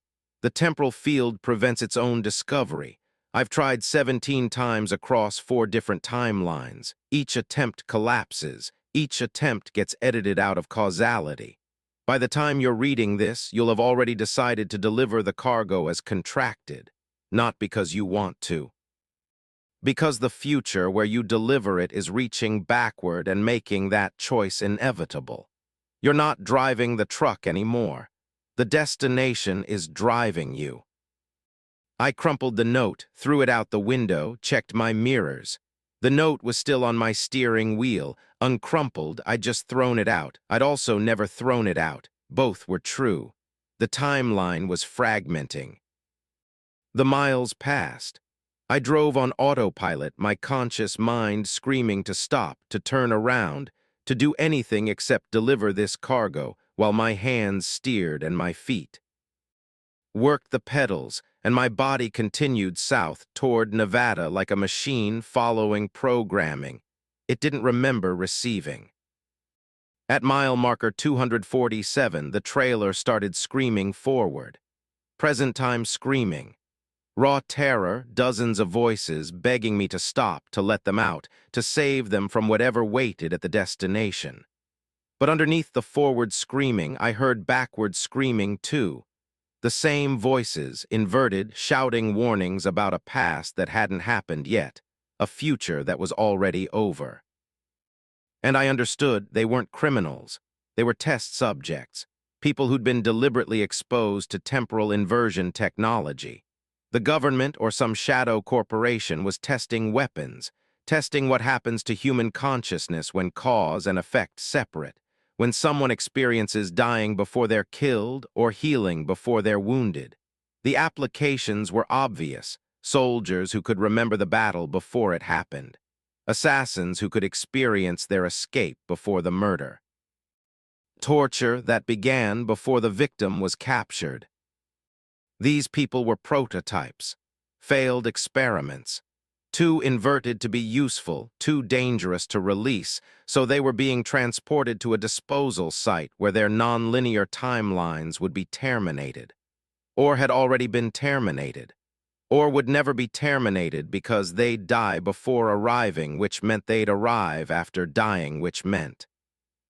My nose started bleeding. I wiped it. The blood was flowing upward, back into my nostrils, reversing course, being unbled. I watched in the mirror as the trickle traveled backward, droplets rising against gravity, returning to their source. My body was starting to invert. How long had I been hauling the container? 4 hours? 6? Time was becoming subjective. My watch showed 4:47 p.m. but also 11:23 a.m. but also hadn't been manufactured yet but also had been broken for years. All states existing simultaneously, superimposed, causality collapsing into quantum probability. The airstrip appeared ahead. Small, private, no markings, exactly the kind of place that didn't officially exist. I pulled in, guided by men in unmarked uniforms, their movements too smooth, too practiced, soldiers or security or something that resembled both. They unlocked the container. I stayed in my cab, doors locked, watching through my side mirror. The doors opened and nothing came out. The container was empty, had always been empty. The screaming stopped, had never started. I'd hallucinated the entire thing. Obviously, I'd been driving too long, hadn't slept enough. The stress of Sarah's medical bills had finally cracked me. Except I remembered. Remembered the screaming, the temporal bleed, the inverted timeline. And one of the soldiers looked at me and smiled, and I saw in his eyes that he remembered too. Remembered taking the subjects out of the container 6 hours from now. Remembered loading them into the container 6 hours ago. Remembered a version of this delivery that had happened and unhappened and would happen depending on which direction through time you experienced it. He walked to my window, tapped, I rolled it down. Payment will be transferred within 24 hours, he said. You saw nothing, you hauled nothing. This delivery never occurred. Sign here. He handed me a contract. I looked at it. The signature line already had my signature. I hadn't signed it yet. But I also signed it 6 hours ago. The pen was in my hand, wasn't in my hand. I was signing, had signed, would sign. What were they? I asked. The people in the container. What people? He looked genuinely confused. Ms. Walsh, you hauled an empty container, a test run, payment for transportation services, nothing more. I heard them screaming. Perhaps you did, he smiled. Perhaps you will. Perhaps they've been screaming for you to never accept this contract, and their warnings have been traveling backward through time for years, reaching you as dreams, as hunches, as moments of doubt you dismissed. Perhaps they're screaming right now in a future you haven't reached yet, or a past you've already forgotten. Time is a circle, Ms. Walsh. From a certain perspective, we're always screaming. We just don't hear it until the moment aligns. He walked away. I sat in my cab, engine idling, and felt something crack inside my mind. Not break, crack like ice splitting. And through the crack I could see it, other timelines, other versions of this moment. In one, I'd never taken the contract. In another, I'd opened the container and been inverted completely, now experiencing my life in reverse, aging backward toward birth. In another, I'd called the police and successfully reported the cargo and been disappeared by the soldiers, and my daughter grew up without me. In another, I was still driving, hadn't reached the airstrip yet, was simultaneously at mile marker 247 and mile marker 43, and pulling out of the warehouse in Montana. All versions coexisting, all true. The temporal bleed hadn't just affected my perception, it had fractured me across multiple causal pathways. I drove home. It took 6 hours. It took 6 days. I arrived before I left. I arrived after I'd already returned. Sarah was in the hospital. Sarah was home. Sarah had never needed surgery because I'd made different choices in a timeline where I wasn't a truck driver, wasn't poor, wasn't desperate enough to haul cargo that screamed. The money appeared in my account, $40,000, or it had always been there, or it would arrive next week. Or I'd already spent it on Sarah's surgery, which had either succeeded or failed or never happened, depending on which version of causality I inhabited in any given moment. I don't haul cargo anymore. Can't. Every job I take, I experience from multiple angles simultaneously, accepting the contract, rejecting it, delivering successfully, crashing en route, arriving before I depart. The temporal inversion is permanent. I'm living in a superposition of timelines, consciousness fractured across possibilities, unable to maintain a single linear experience of reality. Sarah asks why I'm different now, why I sometimes call her by the wrong name, names from timelines where she's someone else, where I'm someone else. Why I flinch at sounds that haven't happened yet. Why I apologize for things I haven't done. I can't explain. Can't make her understand that I'm simultaneously her mother and a cautionary tale, and a woman who never had children and a corpse in a ditch somewhere in Montana, where in one timeline I crashed, and in this timeline I didn't, but both are equally real to me now. The container is still out there, or it was, or it will be, still screaming backward and forward, carrying subjects who experience death before life and life after death, creating temporal distortion fields that infect anyone who gets close. How many truckers have hauled it? How many have been fractured like me, split across causalities, unable to maintain a single timeline? And the worst part, I keep getting calls. Unknown numbers, brokers offering contracts, $40,000, medical waste, sealed container, no questions, and in some timelines I accept, and in some I decline.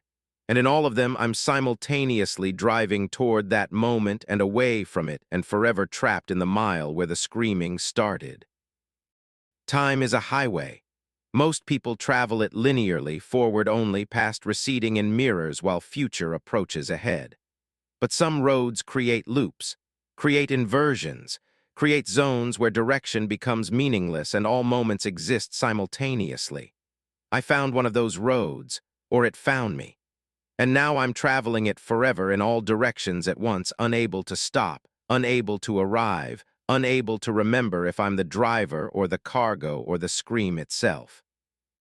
The highway takes its toll, usually in miles, sometimes in hours, and occasionally in the most terrible transactions in the very structure of causality itself. I paid that toll, I'm still paying, will always be paying, because once you've hauled a cargo that screams backwards, you can never unhear it. The sound travels through time, infecting every moment you've ever lived and will live, a warning that arrives too late because late and early have lost all meaning. Drive carefully. Some cargo changes you, some cargo inverses you, and once you're inverted, there's no ROA. Story 6. The Way Station That Measures SOULS. The scale at the Mountain Pass Way Station read 127,000 pounds when my rig should have weighed 79,400, and the inspector's face went pale as he checked the readout 3 times before whispering, "Sir, you need to step out of the vehicle immediately.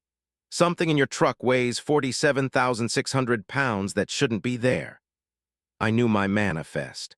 I knew my cargo, 12 pallets of paper towels, light as hell, properly secured.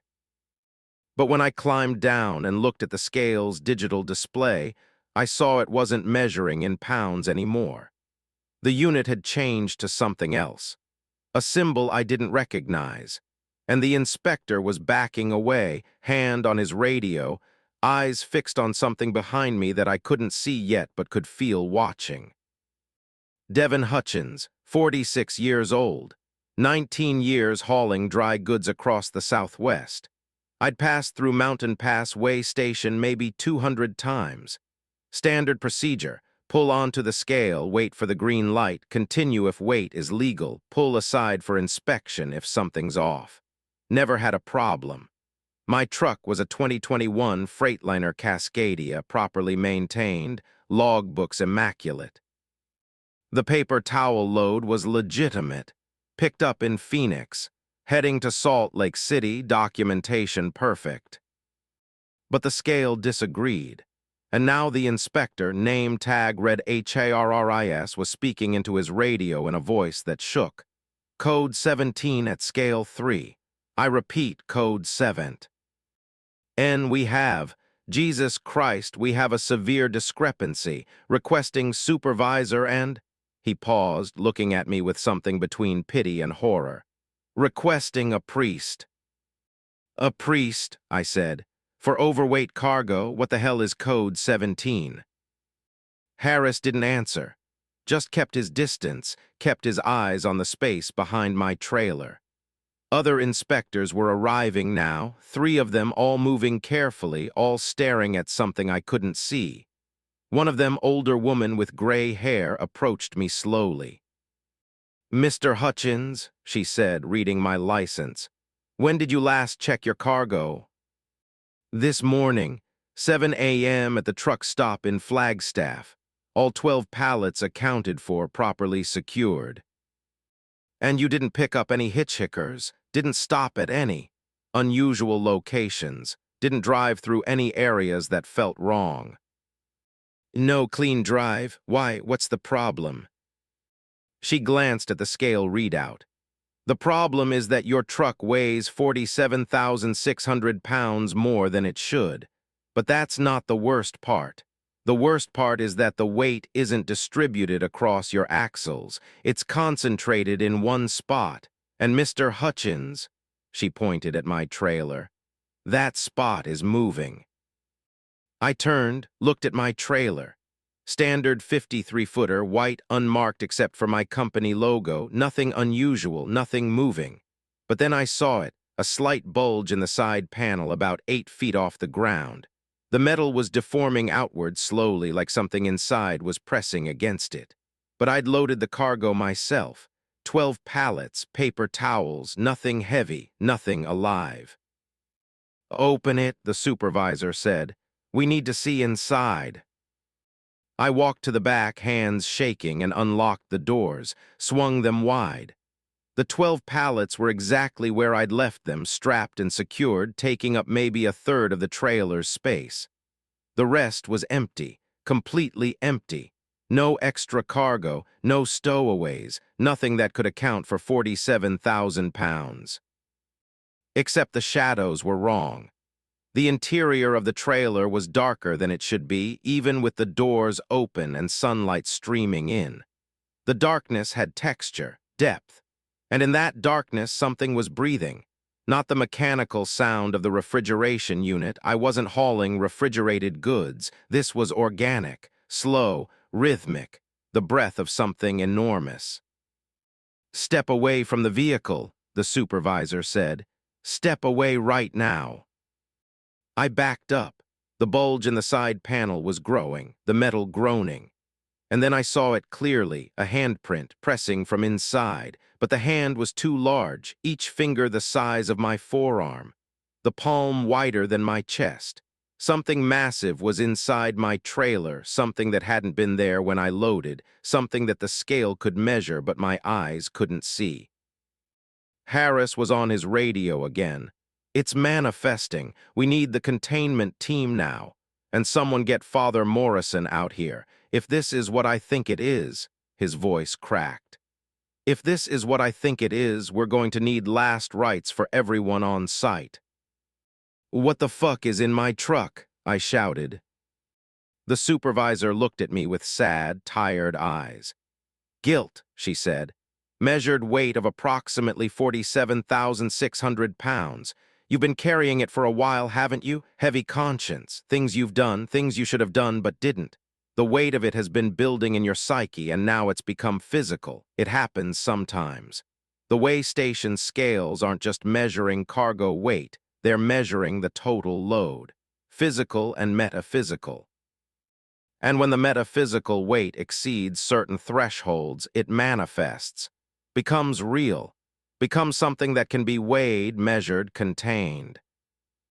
"That's insane," I said, but I was thinking about Phoenix, about the homeless man who'd stepped in front of my truck at a red light asking for change and I'd pretended not to see him, about the call from my ex-wife 3 weeks ago begging me to visit our son in the hospital and I'd made excuses, about the accident I'd witnessed on I-40 last month, 2-car collision, people screaming for help, and I'd driven past because stopping would have made me late for a delivery. Small things. Selfish things. Nothing criminal. Just the accumulated debris of being human and flawed and too tired to always do the right thing. But 47,000 pounds, That much guilt. The handprint pressed harder. The metal panel tore. And through the gap I saw it, an eye, enormous, bloodshot. Human but scaled up impossibly, the iris alone the size of a dinner plate. It was looking at me, seeing through me. Into every moment I'd chosen convenience over compassion, profit over principle, my own comfort over someone else's need. "Mr. Hutchins," the supervisor said, "I need you to answer very carefully. In the last 6 months, have you driven past someone dying, someone you could have saved if you'd stopped? The accident, I-40. The woman crawling from the wreckage, arm bent at a wrong angle, blood on her face. I'd seen her in my mirror, seen her reaching toward the highway, toward passing traffic, toward me. And I'd calculated, stopping would mean police reports, witness statements, probably 3 hours minimum. Would mean missing my delivery window. Would mean a black mark on my record for being late. So I'd driven on. Told myself someone else would stop, someone else would help. It wasn't my responsibility. "Yes," I whispered. The supervisor closed her eyes. "And did she survive?" I don't know. I didn't follow up, didn't check the news." "She didn't." The voice came from behind me. A man in priest's clothing, elderly, carrying a worn Bible and a tired expression. Father Morrison, I assumed. Her name was Rebecca Yates, 37 years old, mother of 2. She survived the initial crash with minor injuries, but she had internal bleeding, undetected. If someone had stopped, called 911 immediately, they could have saved her. Instead, she lay there for 14 minutes before another motorist arrived. By then, she'd lost too much blood, died in the ambulance en route to the hospital. I felt my knees buckle, caught myself against the trailer. "How do you know that?" "Because you're not the first driver to manifest their guilt at this way station," Father Morrison said. "This place is a nexus, a point where the metaphysical becomes measurable, where the weight of conscience becomes literal. Rebecca Yates has been manifesting in guilty drivers' cargo for 3 months now. 47,600 pounds, the weight of a human life, apparently. The weight of responsibility abdicated. The weight of a choice to do nothing when action was required." The eye in the trailer blinked. Slow, deliberate. Behind it, I could see more emerging from the darkness, not body parts, moments, scenes playing in 3-dimensional space. Rebecca Yates crawling from the wreckage. Rebecca Yates reaching. Rebecca Yates collapsing. Rebecca Yates in the ambulance, eyes closing for the last time. All of it happening in my trailer, looping, repeating, the moment of her death playing out again and again in the space where my cargo should be.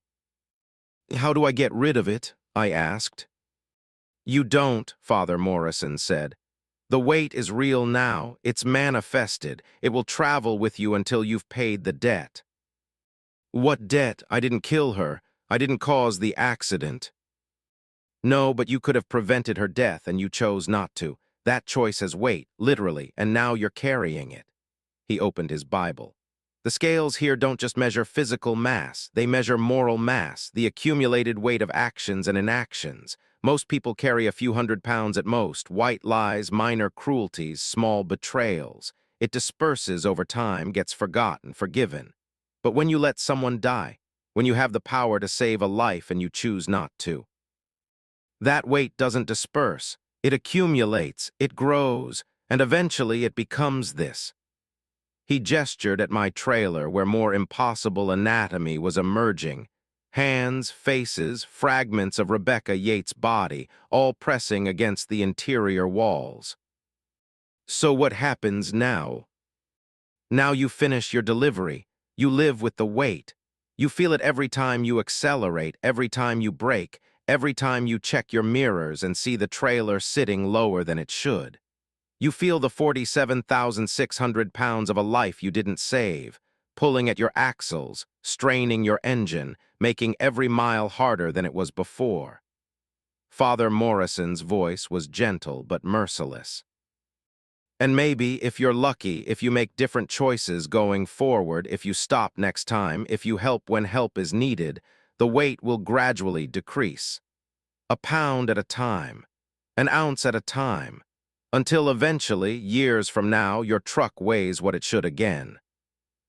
And if I don't, if I keep driving the same way, then the weight increases, every bypassed accident, every ignored cry for help, every moment you choose yourself over someone else's survival, it accumulates. And eventually, he pointed at the scale readout, which was climbing now. 127,500 pounds, 128,000, 128,300. Eventually, the weight becomes too much. Your axles break, your engine fails. Or worse, the manifestation becomes fully corporeal. The guilt becomes a passenger. And then, Mr. Hutchins, it's no longer metaphorical. It's a thing, a presence, riding with you, reminding you, forever. The trailer rocked. Something was moving inside, something huge, something trying to take form. I could see the outline now, pressed against the trailer walls from within. A human figure, impossibly large, curled in fetal position, filling the empty space. Rebecca Yates, or the weight of her, or my guilt given her shape. "Close the doors," the supervisor ordered. "Close them now before it fully manifests." I grabbed the doors, swung them shut, locked them, but I could feel it in there. Feel the weight shifting as the figure moved. Could hear breathing, louder now, synced with my own heartbeat. The trailer's suspension groaned under the impossible load. "You're cleared to leave," the supervisor said. "But Mr. Hutchins, drive carefully. That weight changes your handling, changes your stopping distance, changes everything. And for God's sake, next time you see someone who needs help, stop, because this," she tapped the trailer. "This is just one life. Imagine carrying 2 or 5 or 20. I climbed back in my cab, started the engine. The truck strained to move, the extra 47,000 pounds making acceleration painful. Other truckers at the way station were staring. They could see it too, I realized. Could see how low my trailer sat. Could see the handprints visible on the outside now, pressed into the metal like clay. Could see the manifestation that I'd been hauling unconsciously since that day on I-40 when I'd driven past Rebecca Yates and let her die. The drive to Salt Lake City took twice as long as usual. Every hill was agony. Every brake application took 3 times the normal distance. And through the thin wall separating cab from trailer, I could hear her. Breathing, shifting, sometimes crying, sometimes whispering my name. I delivered the paper towels, signed the paperwork. The warehouse workers looked at my truck with confusion. "Sir, your trailer looks damaged. Are you aware there are dents all over the panels?" I was very aware. The handprints had multiplied. Hundreds of them now covering every surface, all the same size, all Rebecca Yates' hands pressing from inside, trying to get out, trying to get through to me. I drove empty back to Phoenix. The weight remained. The scale at every way station I passed confirmed it, 47,600 pounds, even with no cargo. One inspector suggested I check for hidden compartments. "Sometimes smugglers build false walls, hide contraband," he said, but we both knew what he was really suggesting. We both knew this wasn't contraband. It was consequence. At night in truck stop parking lots, I'd hear her walking around the trailer, her footsteps impossibly heavy, shaking the ground. Once I looked out my window and saw her, or part of her. A shadow larger than my trailer, human-shaped, standing behind my truck, waiting, watching. The manifestation was growing, becoming more real, more present. I started stopping. Every accident I saw, every stranded motorist, every situation where help was needed, I stopped. Called 911, administered first aid, waited with people until ambulances arrived, even when it made me late, even when it cost me delivery bonuses. And slowly, so slowly I almost didn't notice, the weight began to decrease.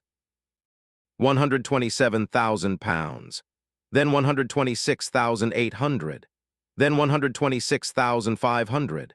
A pound here, an ounce there, each act of help shaving off a tiny fraction of Rebecca Yates' weight.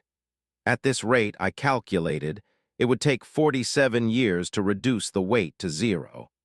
47 years of perfect choices, perfect compassion, perfect readiness to sacrifice my own interests for others' safety. I was 46 years old. The math didn't work out in my favor.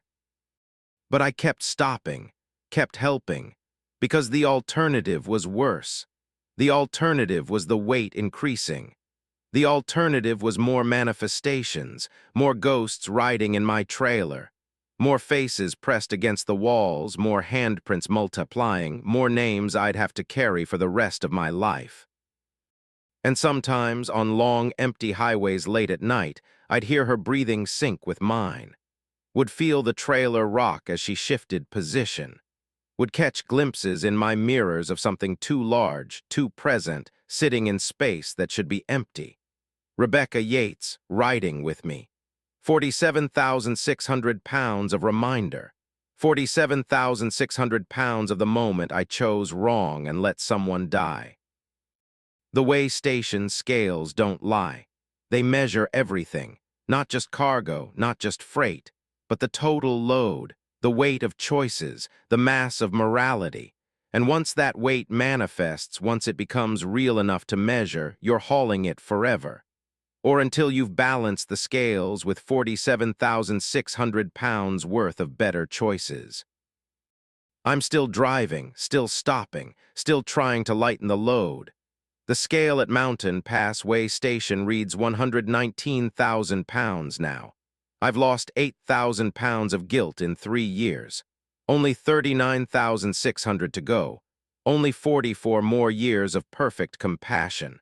I'll be 93, probably dead, probably never free of this weight. But I keep trying, because the alternative is unthinkable, because I've seen what happens to drivers who don't lighten their load.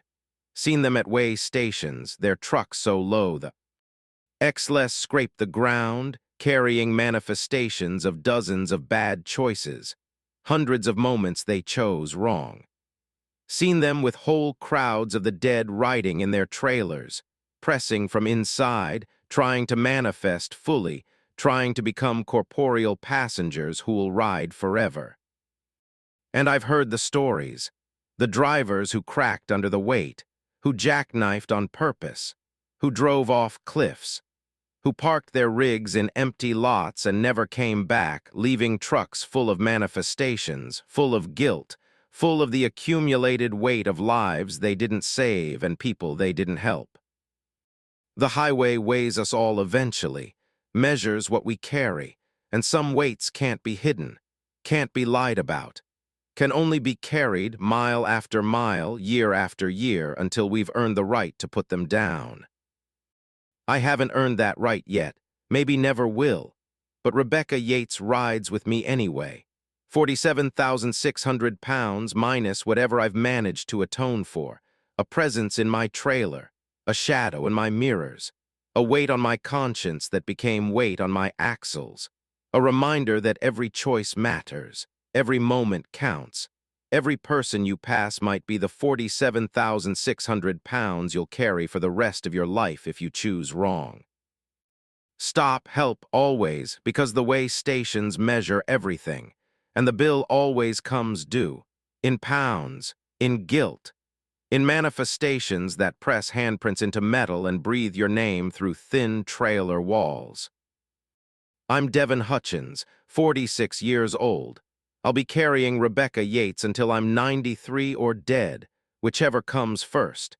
And every morning when I start my engine and feel the strain of that extra weight, I remember, this is what it costs to drive past someone dying.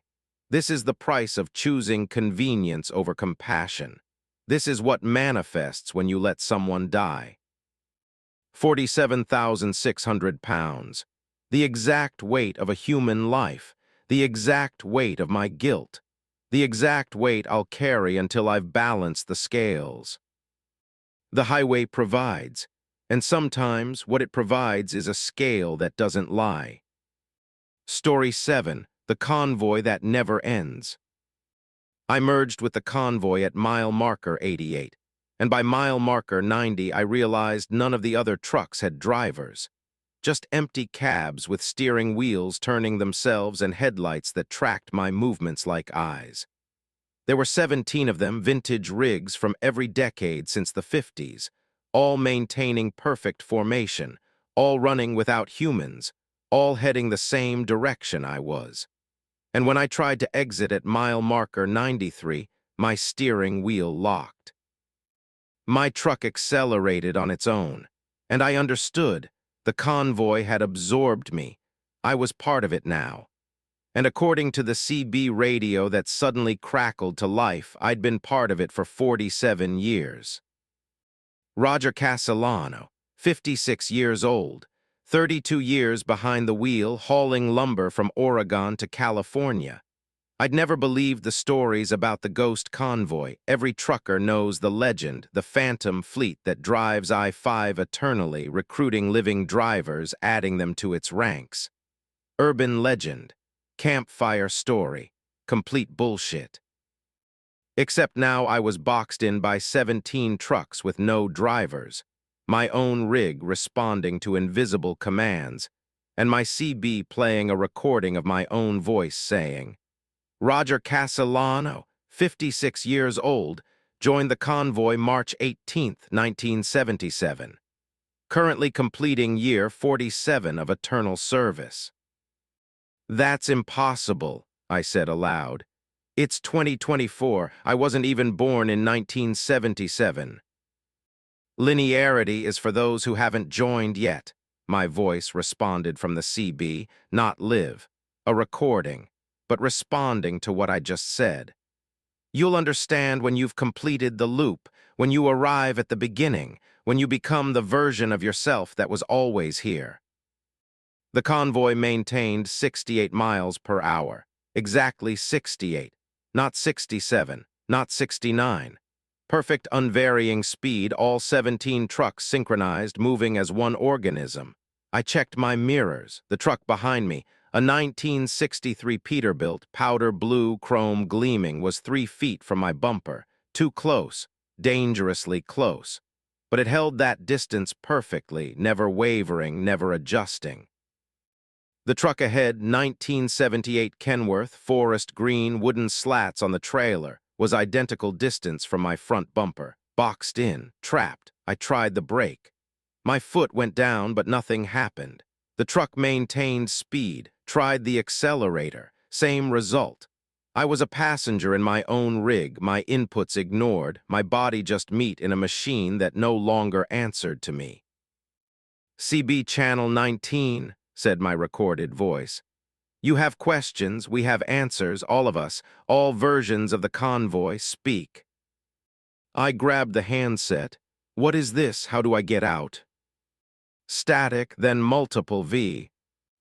Voices overlapping. This is Walter Finch, joined 1952, completing year 72.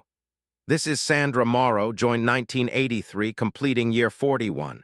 This is David Chen, joined 2001, completing year 23. Dozens of them. Different voices, different years, all describing themselves as part of the convoy, all measuring their time in decades of service. Service to what? I demanded. The highway, they answered in unison. The highway requires maintenance, requires presence, requires drivers who never stop, never rest, never leave. We are the blood in its veins, the consciousness in its asphalt. We drive so others can drive. We maintain the route by traveling it eternally. We are the convoy. We were the convoy. We will always be the convoy. I looked at the trucks around me more carefully. The driver's seats were empty, but not just empty, eroded.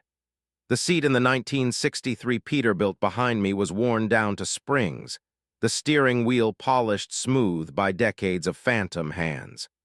The 1978 Kenworth ahead showed rust, decay, decomposition, but still running, still driving, held together by something other than mechanics. And my own truck, My 2018 Freightliner, only 6 years old. When I looked down, the seat beneath me was worn, faded. The steering wheel showed grooves where hands had gripped it for years, for decades.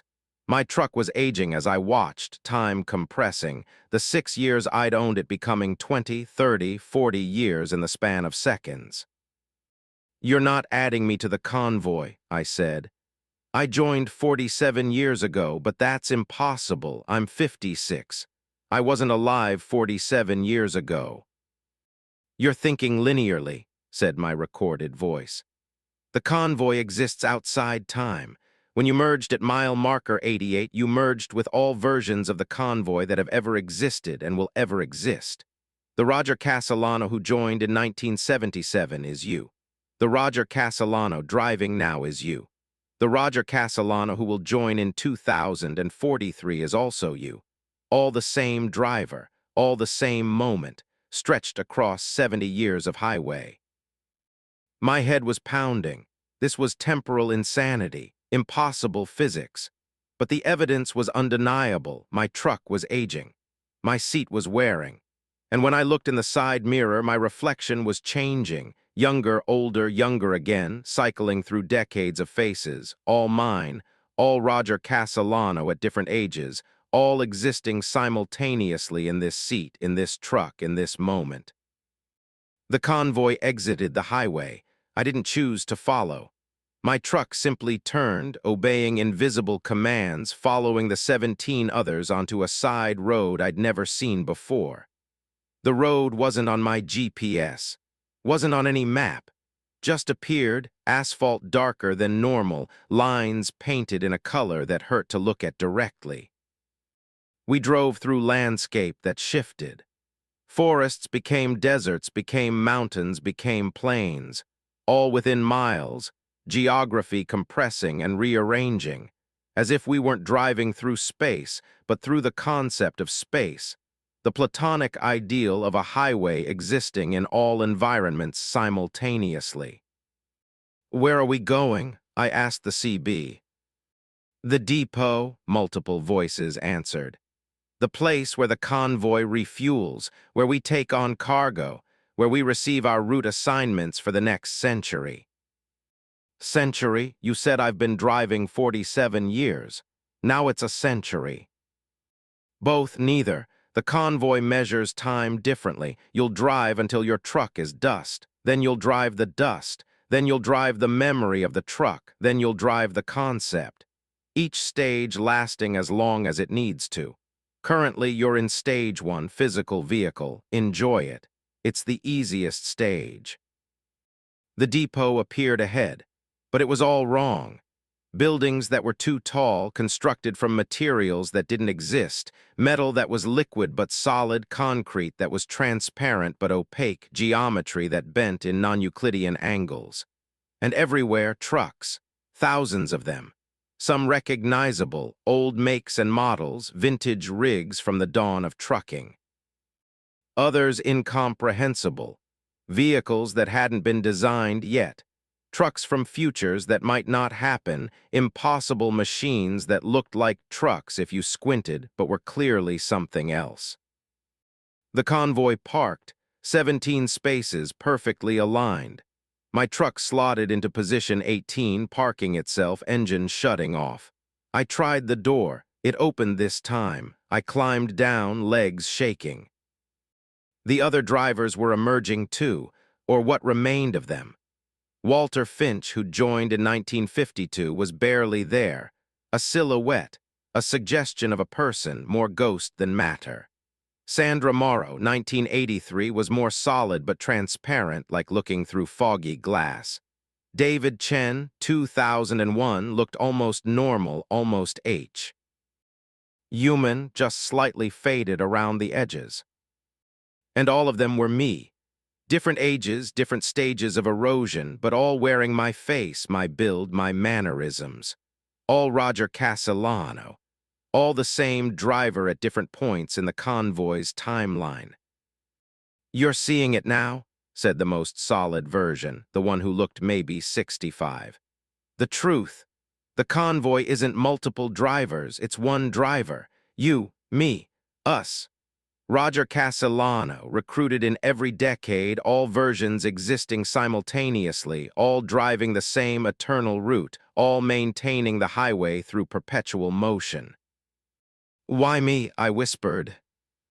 Because you were driving alone on a Tuesday in March at 3:47 a.m. and you were tired and you saw the convoy and you thought, I'll just merge with them, drafting will save fuel. And that thought, that moment of casual decision, was the hook. The convoy doesn't kidnap, it accepts. You merged voluntarily, and now you're part of it. Forever. The most eroded version, barely visible Walter Finch, who was also Roger Castellano, drifted closer. Its voice was wind through empty spaces. Eventually you'll understand. This isn't punishment, it's purpose. The highway needs us, needs constant motion, constant presence. If we stop driving, if the convoy ends, the highway dies. And if the highway dies, so does everything connected to it. Every road, every route, every journey anyone has ever taken or will take. We're holding causality together. We're the thread that keeps civilization mobile. We're driving for everyone who has ever driven and ever will drive. That's insane, I said. Yes, agreed all versions of myself in unison. But it's true. And now that you know, now that you understand, you can't unknow it, can't ununderstand. You're locked in, part of the convoy, part of the eternal drive. Welcome home, Roger. We've been waiting for you. We've always been waiting. Because we're you and you're us, and we're all the same driver on the same eternal road. A figure emerged from the depot building, human-shaped but clearly not human, wearing a uniform that might have been flesh or fabric or folded space-time. It approached, carrying a clipboard. Roger Castellano, it said, voice like tires on gravel. You're behind schedule. Your 1977 version should have completed orientation 47 years ago. Your 2024 version is late to its own recruitment. We'll need to synchronize your timeline. Compress the intervening years. You'll experience them all at once. Every day of the 47 years you've already driven, delivered in a single moment. This may be disorienting. Wait, I started. Too late, the experience hit me like a collapsing star. 47 years of driving compressed into 1 second. I felt every mile, every delivery, every truck stop, every way station, every sunrise seen through a windshield, every load secured and unsecured. I aged and unaged simultaneously, my body cycling through decades of wear, my mind fragmenting across years of memory, my identity stretching like taffy across 47 years of highway, until I couldn't remember who I'd been before the convoy, couldn't imagine existence outside the convoy, couldn't conceive of a version of Roger Castellano who wasn't eternally driving in formation with 17 other versions of himself. When the compression ended, I was standing in the depot, and I'd always been standing in the depot, and I'd never left the highway, all states simultaneously true. The figure with the clipboard nodded approvingly. Better, you're synchronized now. You can resume your route. It handed me a manifest. You'll be hauling cargo designation XR 447, conceptual freight, the combined weight of every journey never taken, every trip canceled, every road not traveled, estimated weight immeasurable, estimated delivery time infinite, destination the end of highway which exists in all directions simultaneously. I looked at the manifest. It was written in my handwriting, signed by me, dated 47 years ago and yesterday and 16 years from now. I took it, walked back to my truck, climbed in. The seat fit perfectly, worn to my exact shape by decades of sitting, even though I'd only owned the truck for 6 years. The steering wheel knew my hands. The pedals knew my feet. Everything was familiar because everything had always been this way. The convoy reformed. 17 trucks plus mine. 18 now. All me. All Roger Castellano at different stages of erosion. We pulled out of the depot back onto the impossible road, back toward I-5 or the memory of I-5 or the concept of I-5, all equally real, all equally driven. And I understood I was home. This was what I'd always been. Not a man who became a truck driver, but a truck driver who briefly imagined he was a man. An eternal drive that occasionally dreamed of having a beginning. The convoy wasn't my fate. It was my nature. I'd never been anything else. The 56 years I remembered living were the dream. This, the highway, the convoy, the eternal route, this was real. We reached I-5, merged back into traffic. Normal drivers passed us, unaware that the convoy was there, unaware that 18 versions of the same man in 18 trucks from 18 different decades were maintaining their route, holding their formation, driving forever. Occasionally one of them would see us, would notice the ghost convoy, the phantom fleet, the impossible formation of driverless trucks. And occasionally one would think, I'll just merge with them, drafting will save fuel. And when they did, the convoy would accept them, would stretch to 19 trucks, would reveal to them, as it had revealed to me, that they'd always been part of it, that their entire life had been the dream before waking, that their name was Roger Castellano, or Walter Finch, or Sandra Morrow, or whatever name they'd worn in the brief human dream before remembering their true nature as eternal highway drivers. The convoy drives on, has always driven, will always drive. 18 trucks now, soon 19, eventually thousands, all of us the same driver wearing different names, different faces, different decades, all maintaining the highway through perpetual motion, all holding causality together 1 mile at a time. I am Roger Castellano. I am 56 years old. I have been driving for 47 years. I will drive for 47 more, and then 47 more. Forever. Because I'm not a driver who joined the convoy. I'm the convoy that briefly imagined itself as a driver. And now I've remembered. And now I can never forget. The highway stretches ahead. Behind, to all sides, in all dimensions, and I drive it, have always driven it, will always drive it. Mile marker 88, 89, 90, 91, counting upward toward infinity. Counting downward toward negative infinity. Numbers losing meaning because all miles are the same mile, all moments the same moment, all drivers the same driver. Join us, you're probably already part of the convoy and don't know it yet. That moment you felt like you were driving on autopilot, that wasn't autopilot. That was the convoy moving through you, testing to see if you're ready. That time you saw trucks in your mirrors that weren't there a second ago, that was us. Waiting, recruiting, accepting. The convoy is patient. The convoy is eternal, and the convoy is always looking for its next version of itself. Its next name, its next face. Its next 47 years of service that will turn out to be the entire life you thought you'd lived. I'll see you on the highway, or I already have. Or I am you, and you are me, and we're all the same driver on the same eternal road, and we've been having this conversation for 70 years across 17 trucks, and we'll be having it again tomorrow and yesterday and in every moment that exists. The convoy doesn't end. The convoy is the end, and the beginning, and everything between. Welcome home, you've been here forever. You just forgot for a while. Mile marker 92, 93, 94, the numbers mean nothing. But we count them anyway, because that's what the convoy does, counts miles, measures eternity, drives forever. I am Roger Castellano. I am the convoy. I am the highway itself, dreaming that it's a driver, and so are you. Always have been, always will be. The convoy provides, and what it provides is forever. Story 8, the radio that broadcasts your death. My radio started playing my obituary at 4:13 a.m., a professional news anchor describing how Marcus Webb, 43-year-old truck driver, died in a rollover accident at mile marker 176 on Highway 12 at 4:57 a.m., 44 minutes from now. They gave details, described how I overcorrected avoiding a deer, how the trailer jackknifed, how the rig went through the guardrail into a ravine.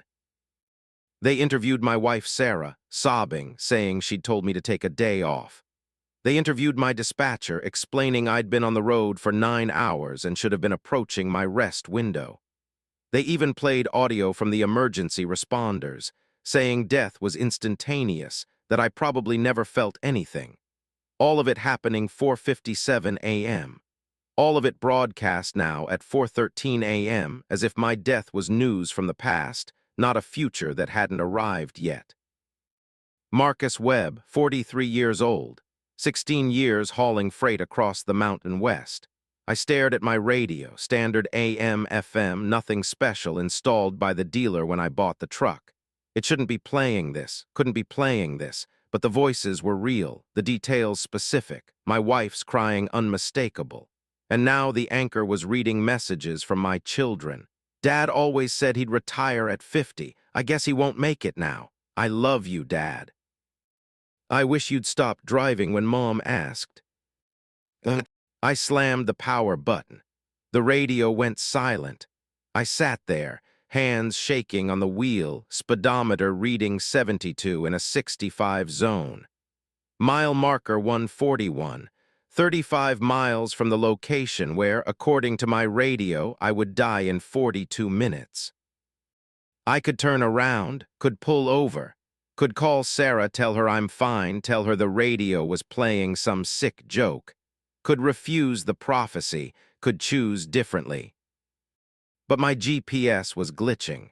The screen showing only one route: continue on Highway 12, maintain current speed, arrive at mile marker 176 at 4:57 a.m.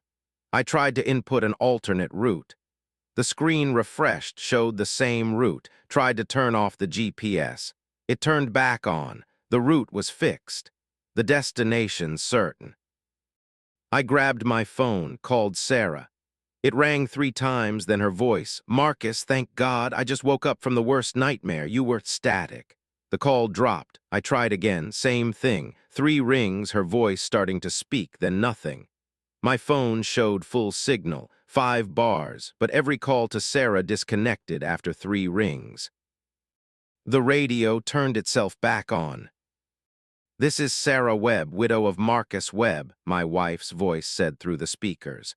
Speaking at his memorial service. Marcus was a good man, a devoted father, but he was also stubborn. He ignored warnings, ignored signs. Even when his radio played his own obituary 44 minutes before it happened, he kept driving, kept heading toward the exact mile marker he'd been warned about.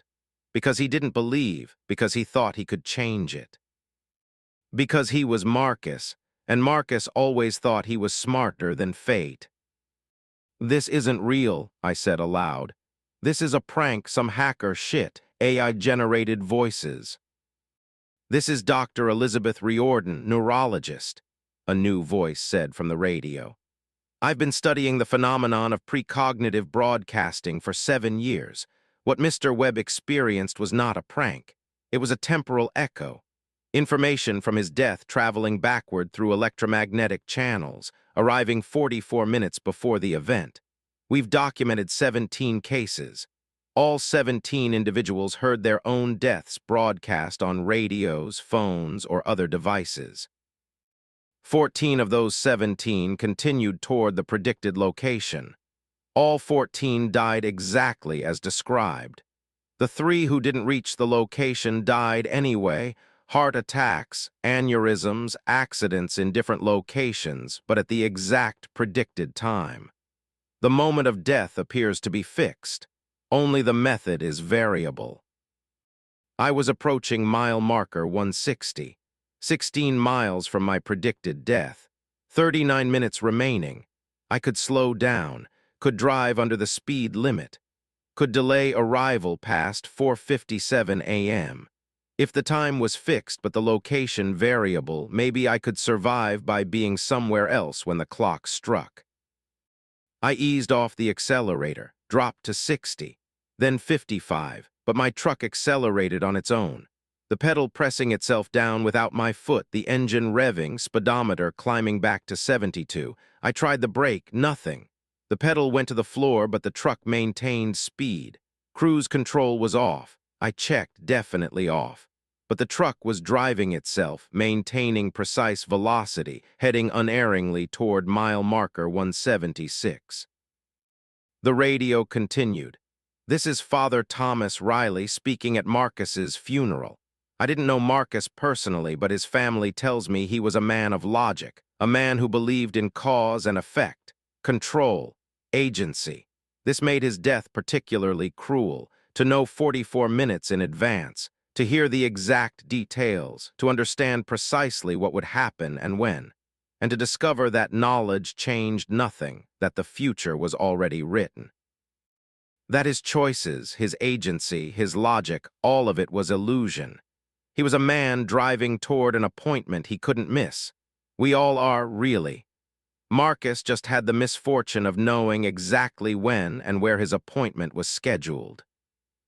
Mile marker 165. 11 miles to go, 26 minutes remaining. I tried the door, locked, tried the windows, sealed.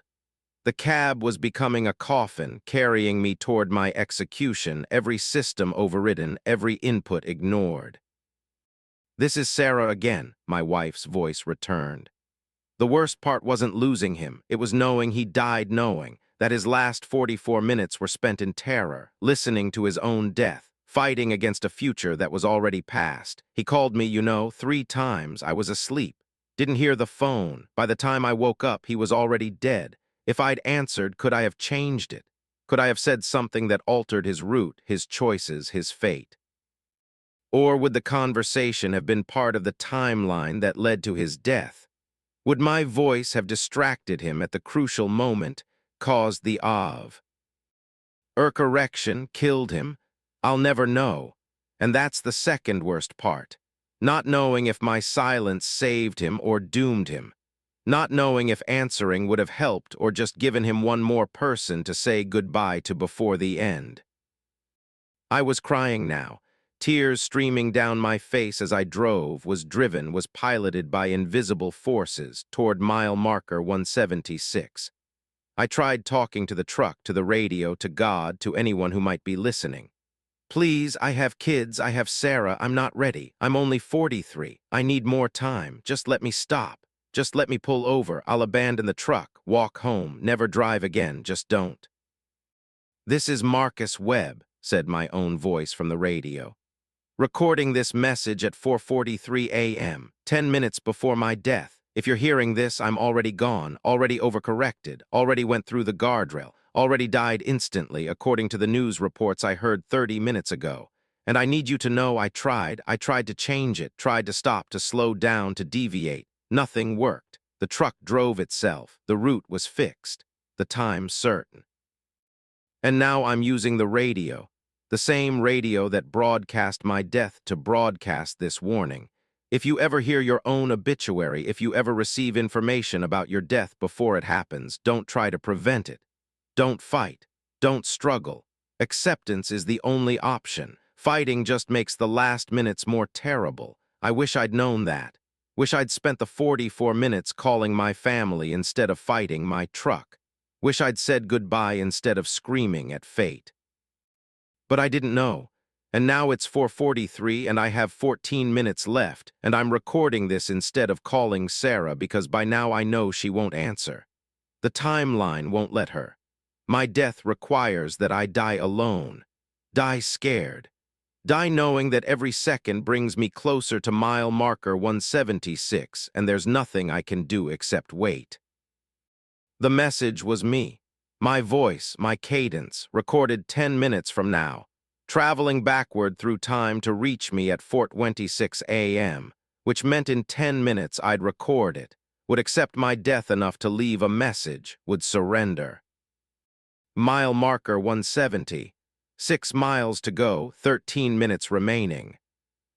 I saw the deer. It was standing on the shoulder ahead, exactly where the news report said it would be.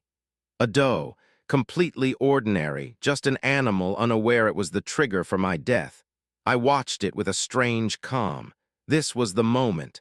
In a few seconds, it would step onto the highway, I would overcorrect. The trailer would jackknife, I would die. But I didn't overcorrect. The truck did. The steering wheel jerked left in my hands, jerked with force I couldn't resist, and I was swerving into the oncoming lane even though the deer hadn't moved yet, hadn't stepped out, was still standing safely on the shoulder. The truck overcorrected before there was anything to correct for.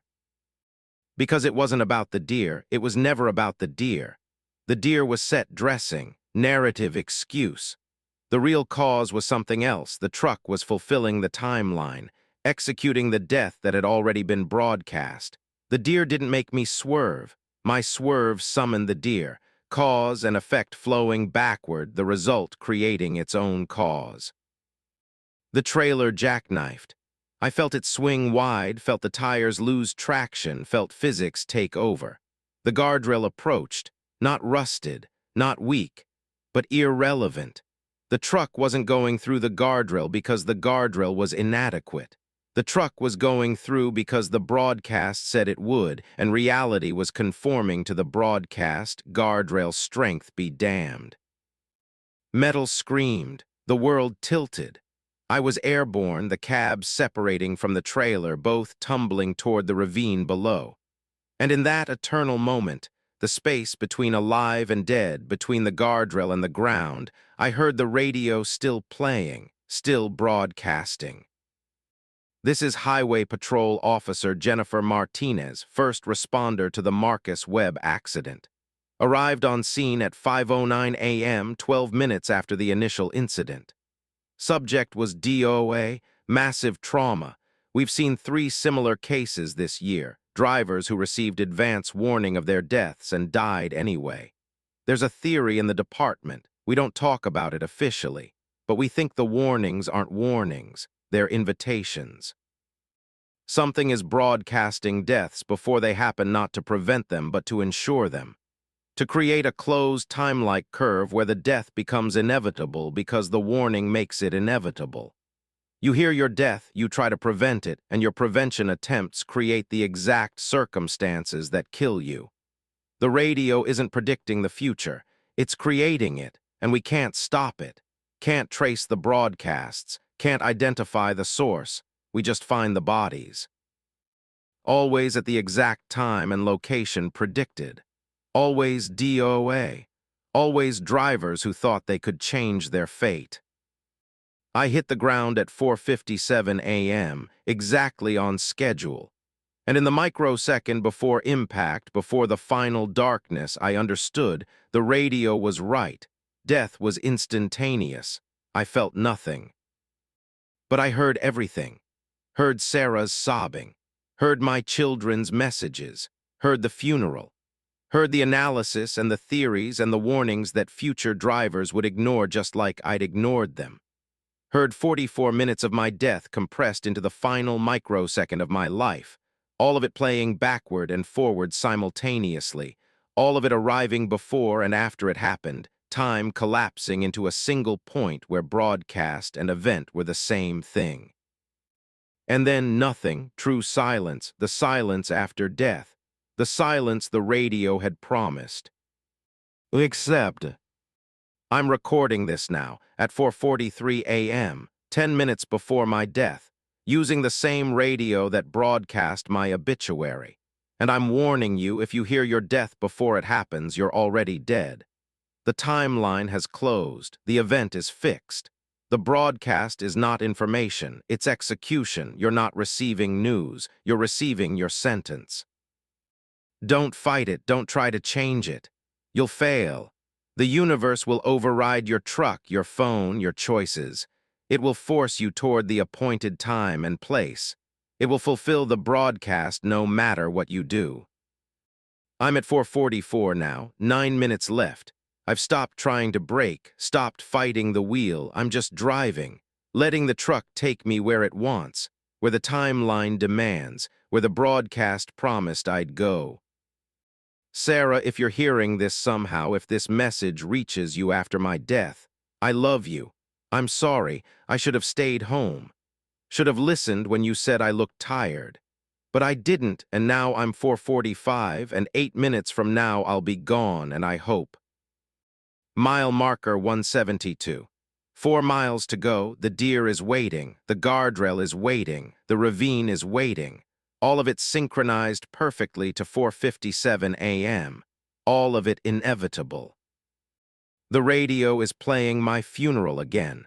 Father Riley saying I was a man of logic who learned too late that logic doesn't apply to closed time-like curves. That knowledge and agency are different things. That you can know your future and still be powerless to change it. He's right, I know exactly what's going to happen. No, the deer will seem to appear. No, I'll swerve.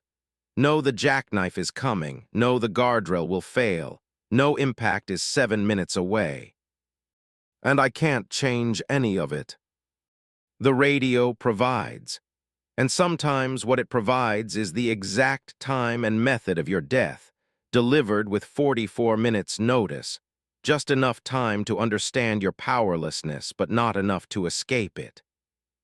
I'm Marcus Webb, 43 years old. I'll die at 4:57 a.m. at mile marker 176. I'm Marcus Webb, 43 years old. I died at 4:57 a.m. at mile marker 176. Both sentences are true. Both have always been true. The broadcast doesn't predict, it creates. And once you've heard it, you're already gone. 6 minutes, mile marker 174. The deer is close now. I can see it in my headlights standing exactly where it should be, exactly where the broadcast placed it. Time to go, time to fulfill the prophecy. Time to become the news item I heard 41 minutes ago. The radio is playing Sarah's voice again, saying she loved me, saying goodbye, saying. Story 9, the fog that remembers everything. The fog rolled onto Highway 93 at mile marker 204, and within it I could see every mistake I'd ever made projected like a drive-in movie screen. 8-foot-tall images of me at 17 stealing from my mother's purse, me at 23 cheating on my girlfriend, me at 31 driving drunk with my daughter in the backseat. Each scene playing on billowing white vapor, each scene accurate down to the smallest detail, memory made visible, shame made physical. And as I drove deeper into the fog, the projections multiplied. Not just my worst moments, every moment, every choice, every lie and kindness and cruelty and act of love. My entire life on display in the mist, and I understood the fog wasn't just showing me my past. It was made from my past, condensed memory given form, and somewhere in its depths it was showing everyone else's lives too, every secret, every sin. Everything we'd tried to forget, preserved forever in rolling banks of remembering fog. Angela Reeves, 37 years old, 14 years hauling pharmaceuticals and medical equipment across the Northwest. I'd driven Highway 93 maybe 100 times, but never through fog like this. It had appeared instantaneously.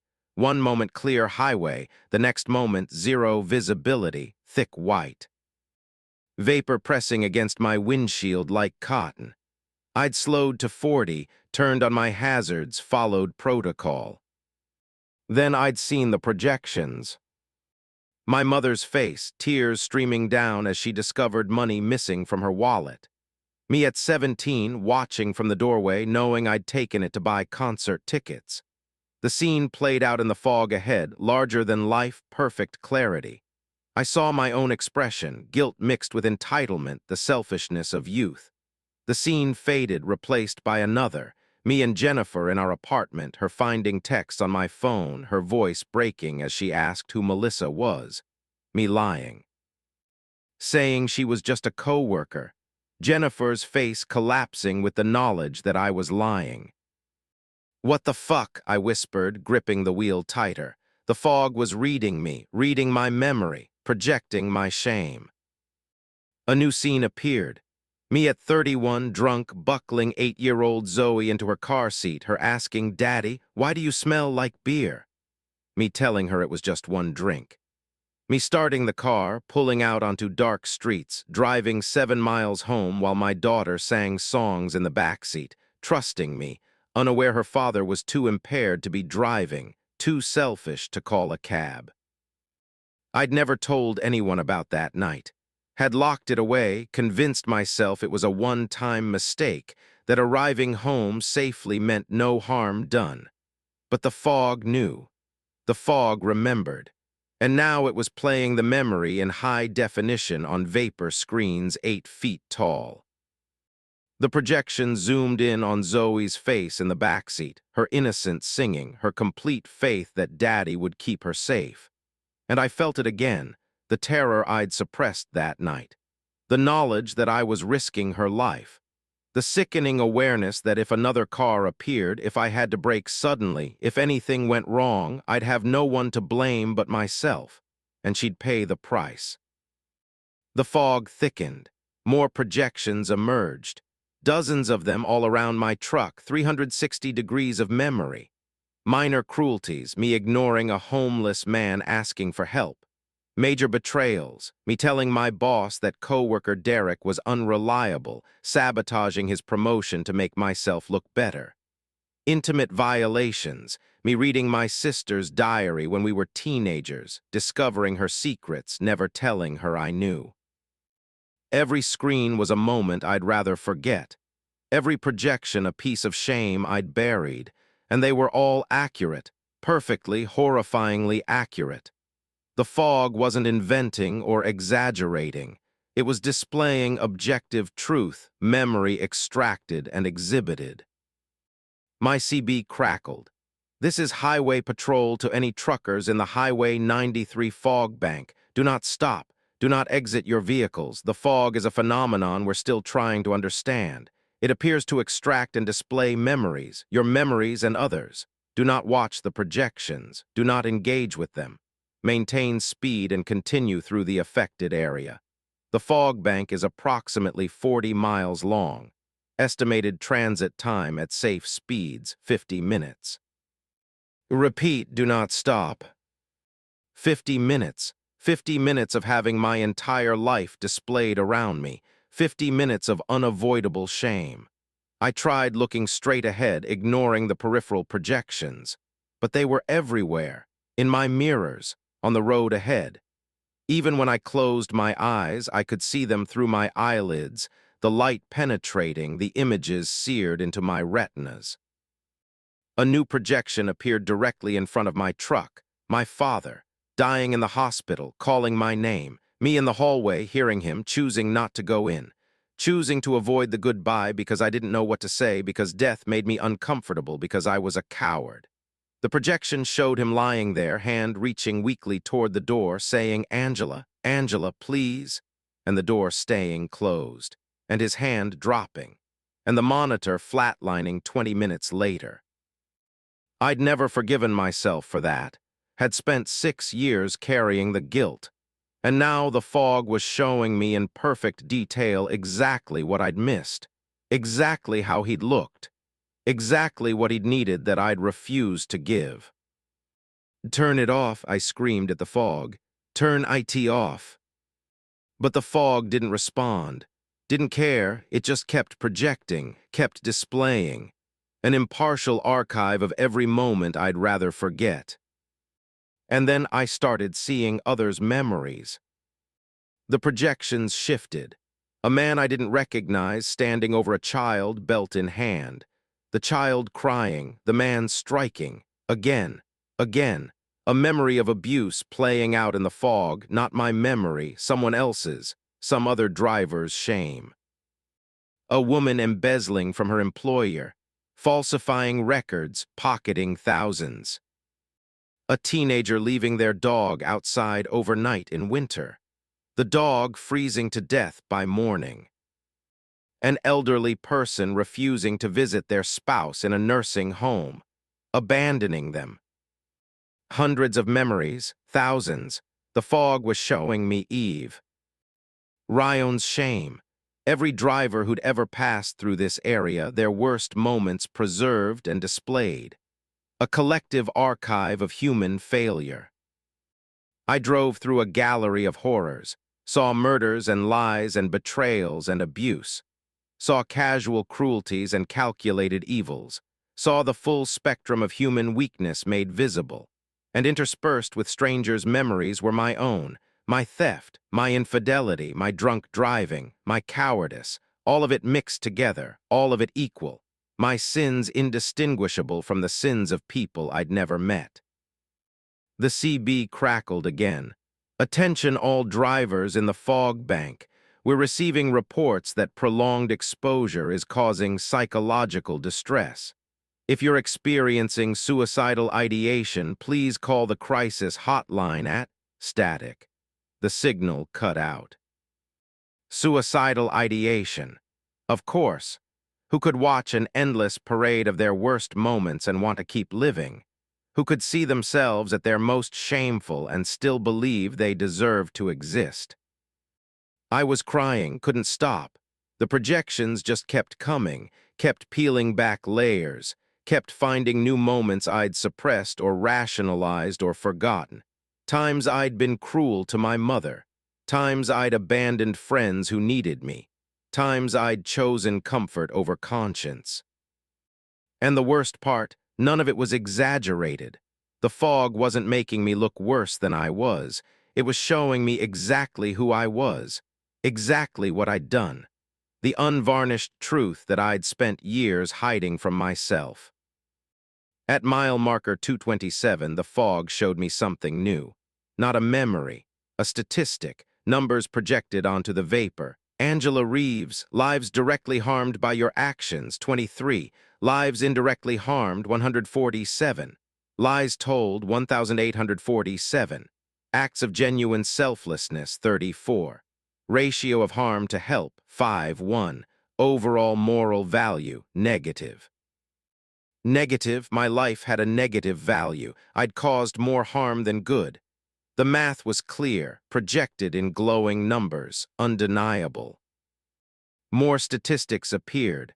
Other drivers, other lives, some with positive ratios, most negative, a few neutral. The fog was quantifying morality, measuring lives, and most of us were failing. This isn't fair, I said aloud. You're only showing the bad. What about the good? What about the times I helped, the times I... The fog responded.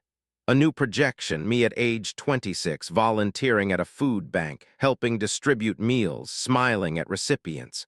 The projection paused, zoomed in on my face, and I saw what I'd never admitted. I was smiling for the camera, performing charity so my friends would see the photos on social media. The volunteering wasn't about helping. It was about image, about being seen as a good person without actually being one.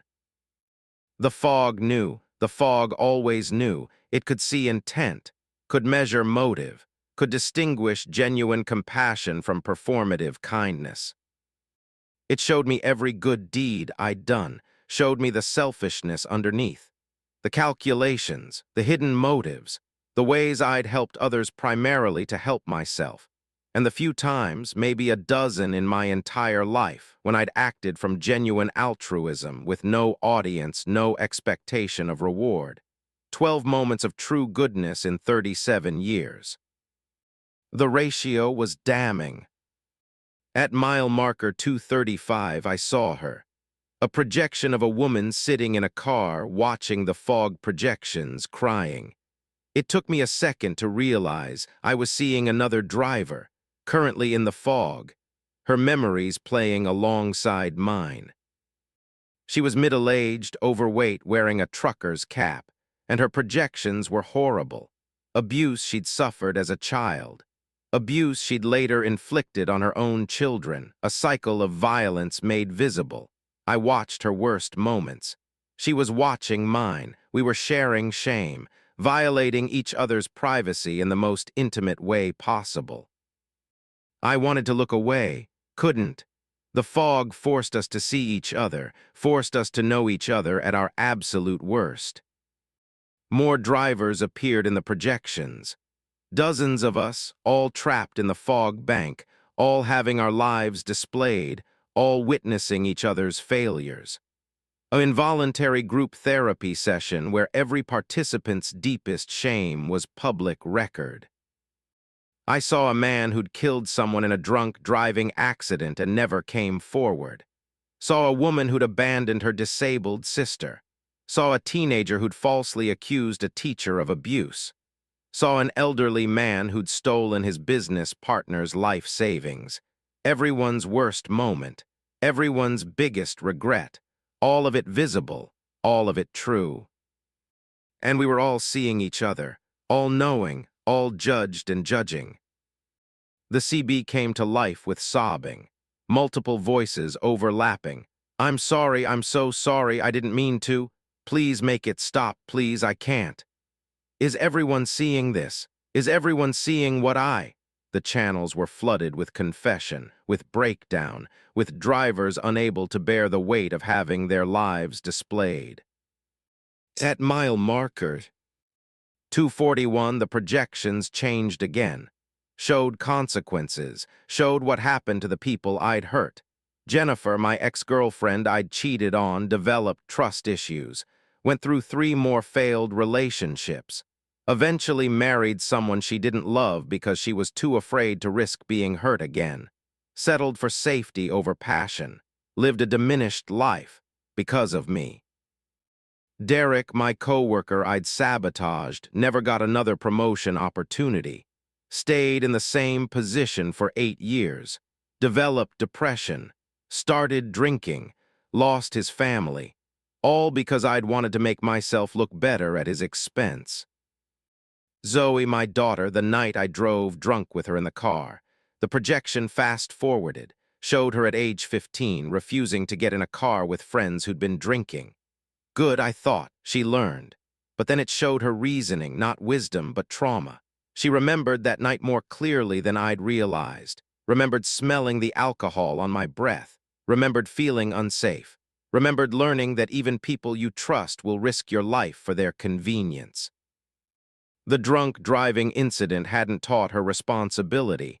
It had taught her that trust is dangerous, that authority figures lie, that safety is an illusion.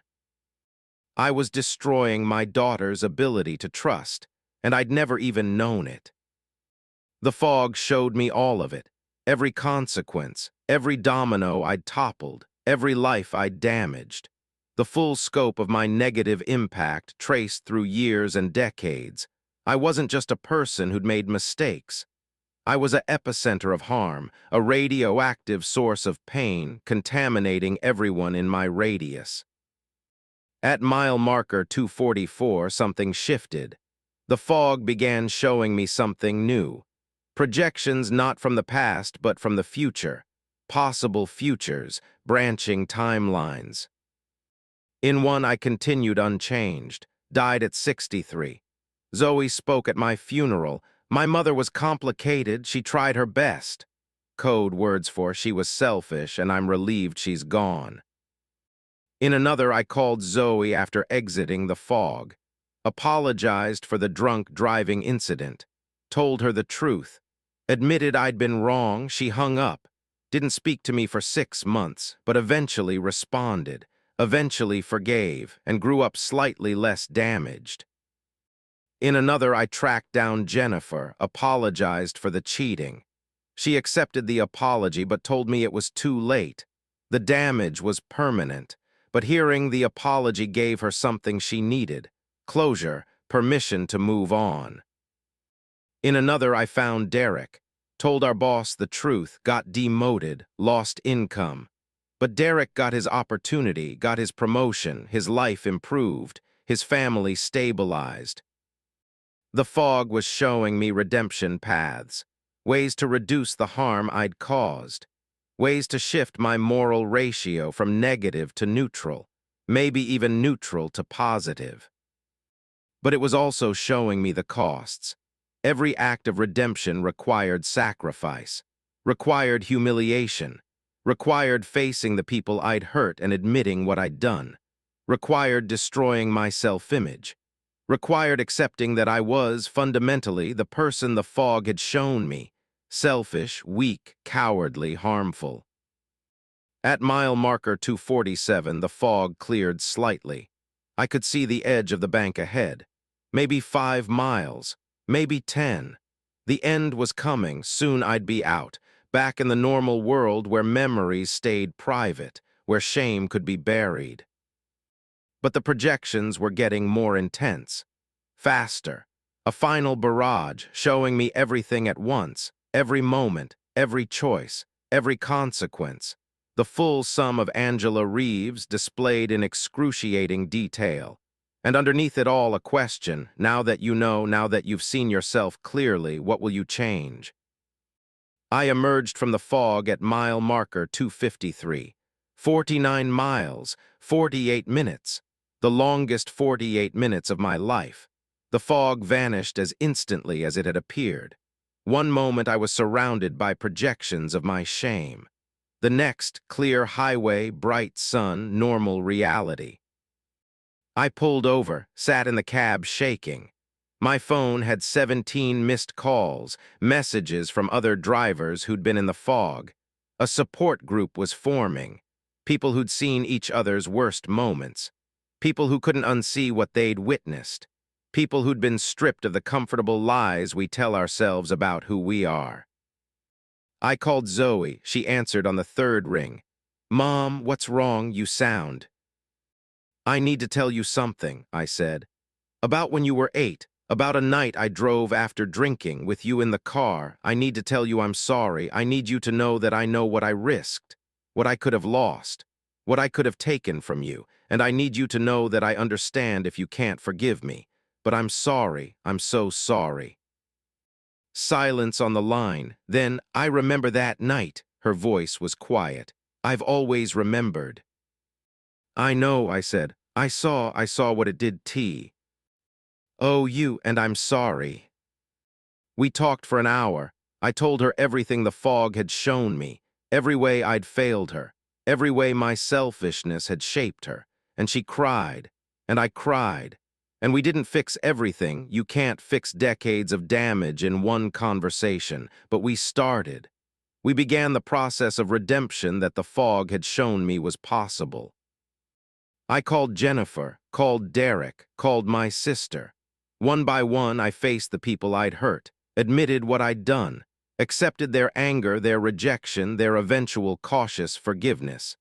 Each conversation was agony. Each admission destroyed a piece of the person I'd thought I was, but that person was a lie. The fog had shown me the truth. The fog is still there. Highway 93 between mile markers 204 and 253. It appears randomly. No pattern anyone's identified, could be clear one day, fog the next. Truckers share warnings. GPS apps have started flagging the area, but people still drive through it, still get caught, still have their lives displayed.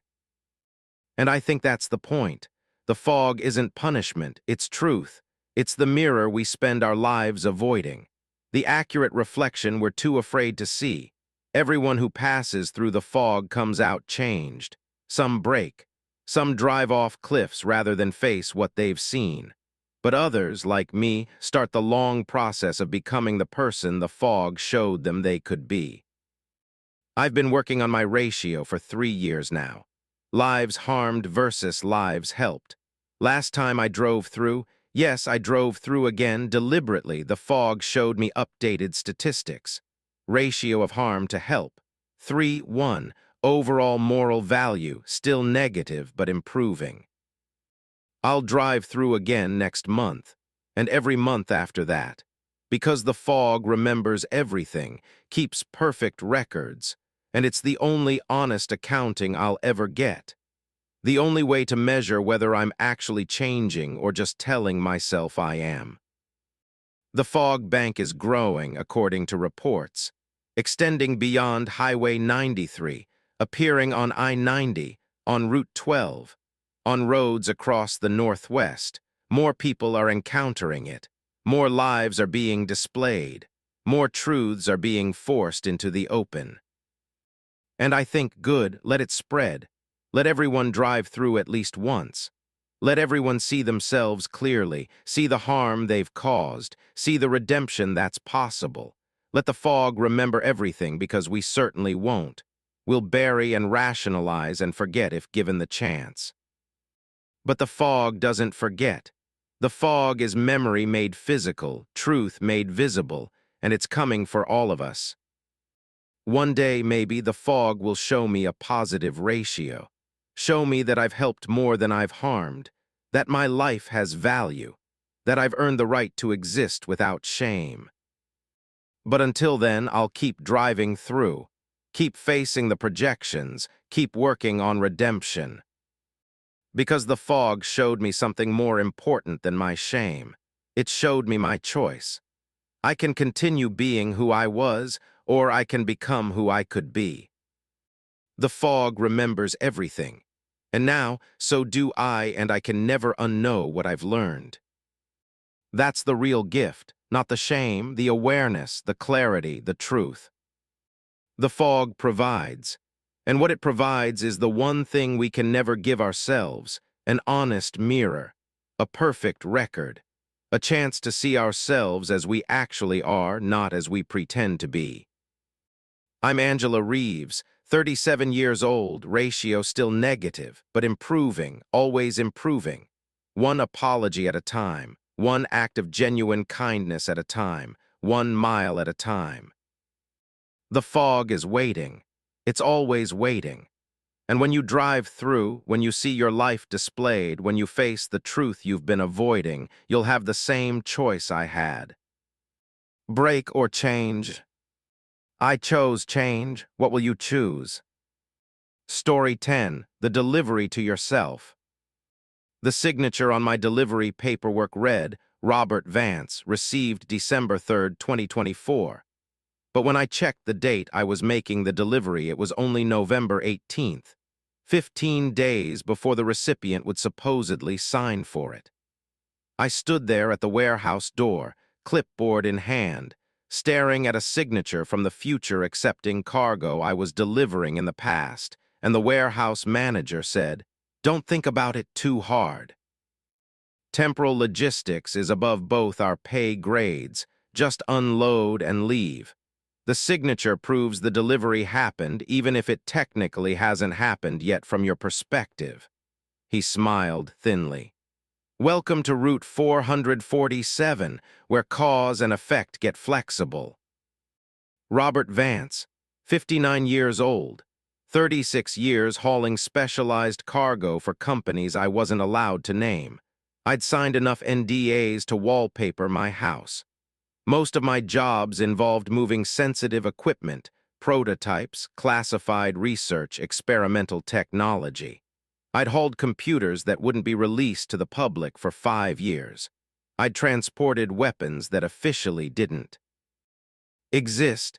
I'd moved cargo that hummed and cargo that whispered and cargo that made my teeth ache when I got too close. But I'd never delivered to myself before. Paperwork was clear. Robert Vance, 447 Industrial Drive, Portland, Oregon. Recipient and driver had the same name. Could be coincidence. Could be someone else named Robert Vance. Except the recipient's birth date was listed, April 12, 1965, my birth date. And the signature, I knew my own signature, had signed my name thousands of times. This was definitely my handwriting. From 15 days in the future. Accepting cargo I was currently delivering. What's in the container? I asked the warehouse manager. Above your clearance. Above mine too, honestly. All I know is it came from Site 7. It's going to 447 Industrial Drive, and it needs to arrive between 0800 and 0900 on November 18th, 2024. You're on schedule. Deliver, get your signature, leave. Easy job. I loaded the container. 18 feet long, unmarked, sealed with locks I didn't have keys for. Heavy, the forklift strained. I secured it in my trailer, double-checked the straps, and headed for Portland. The drive was uneventful until mile marker 63 on I-5, when my GPS started showing my destination in two locations simultaneously. 447 Industrial Drive appeared both north of Portland in an industrial area and south of Portland in a residential neighborhood. Two pins on the map, same address, different locations. I tried refreshing. The dual locations persisted. My phone rang. Unknown number, I answered. "Robert, this is Robert." My voice, my exact voice, including the slight rasp from years of truck stop coffee. "You're approaching the divergence point, mile marker 63. In about 2 miles, you'll see two versions of Route 447, one branching left, one branching right. Take the right, that's the correct timeline. The left fork leads to the me that didn't get the delivery, the me that doesn't exist anymore, or exists differently, or never existed. Temporal mechanics is complicated. Just trust me, take the right fork." "How are you calling me?" I asked. "How do you know where I am?" "Because I'm you 15 days from now remembering this conversation. I'm calling because I remember receiving this call, because it already happened to me. Because from my perspective, this is the past. From yours, it's the present. From the cargo's perspective, both are irrelevant. It exists outside causality. That's why the delivery date is flexible. That's why I'm receiving it before you've delivered it. Just take the right fork, Robert. Trust yourself. Literally." The call disconnected. 2 miles later, Route 447 appeared, and it was wrong. The highway split, not a normal exit, but a genuine fork. One route curved left into an industrial area that looked abandoned. One curved right into a residential neighborhood that looked off, too clean, too new, like a movie set of a neighborhood rather than a real one. I took the right fork. The landscape changed immediately. The trees were too perfect, the houses too symmetrical, the sky too blue. Everything had an artificial quality, like I'd driven from reality into a simulation. My CB crackled with static that sounded almost like voices, almost like words, but not quite either. 447 Industrial Drive appeared ahead. It was a house.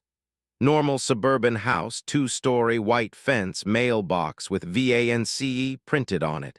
I pulled my truck to the curb. This was wrong.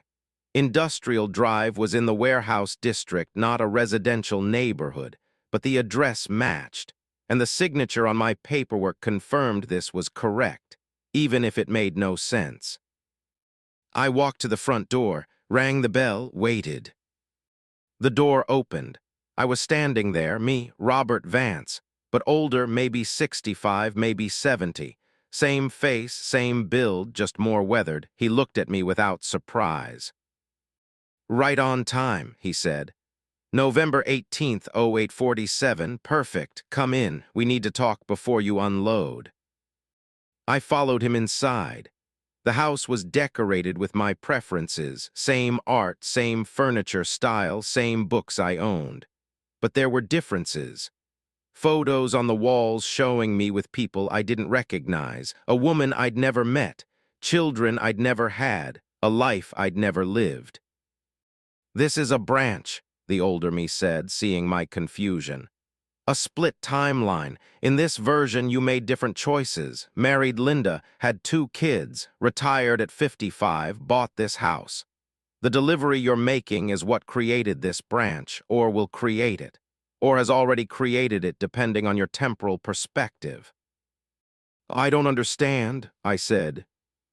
"You don't need to. You just need to deliver the container, and then you need to choose." "Choose what?"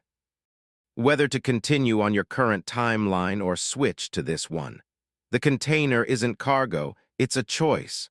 A fork in your personal causality. When you unload it, when I sign for it, a decision point opens. You can continue being the Robert Vance who never married, who drove trucks until his body gave out, who dies alone at 73. Or you can become me.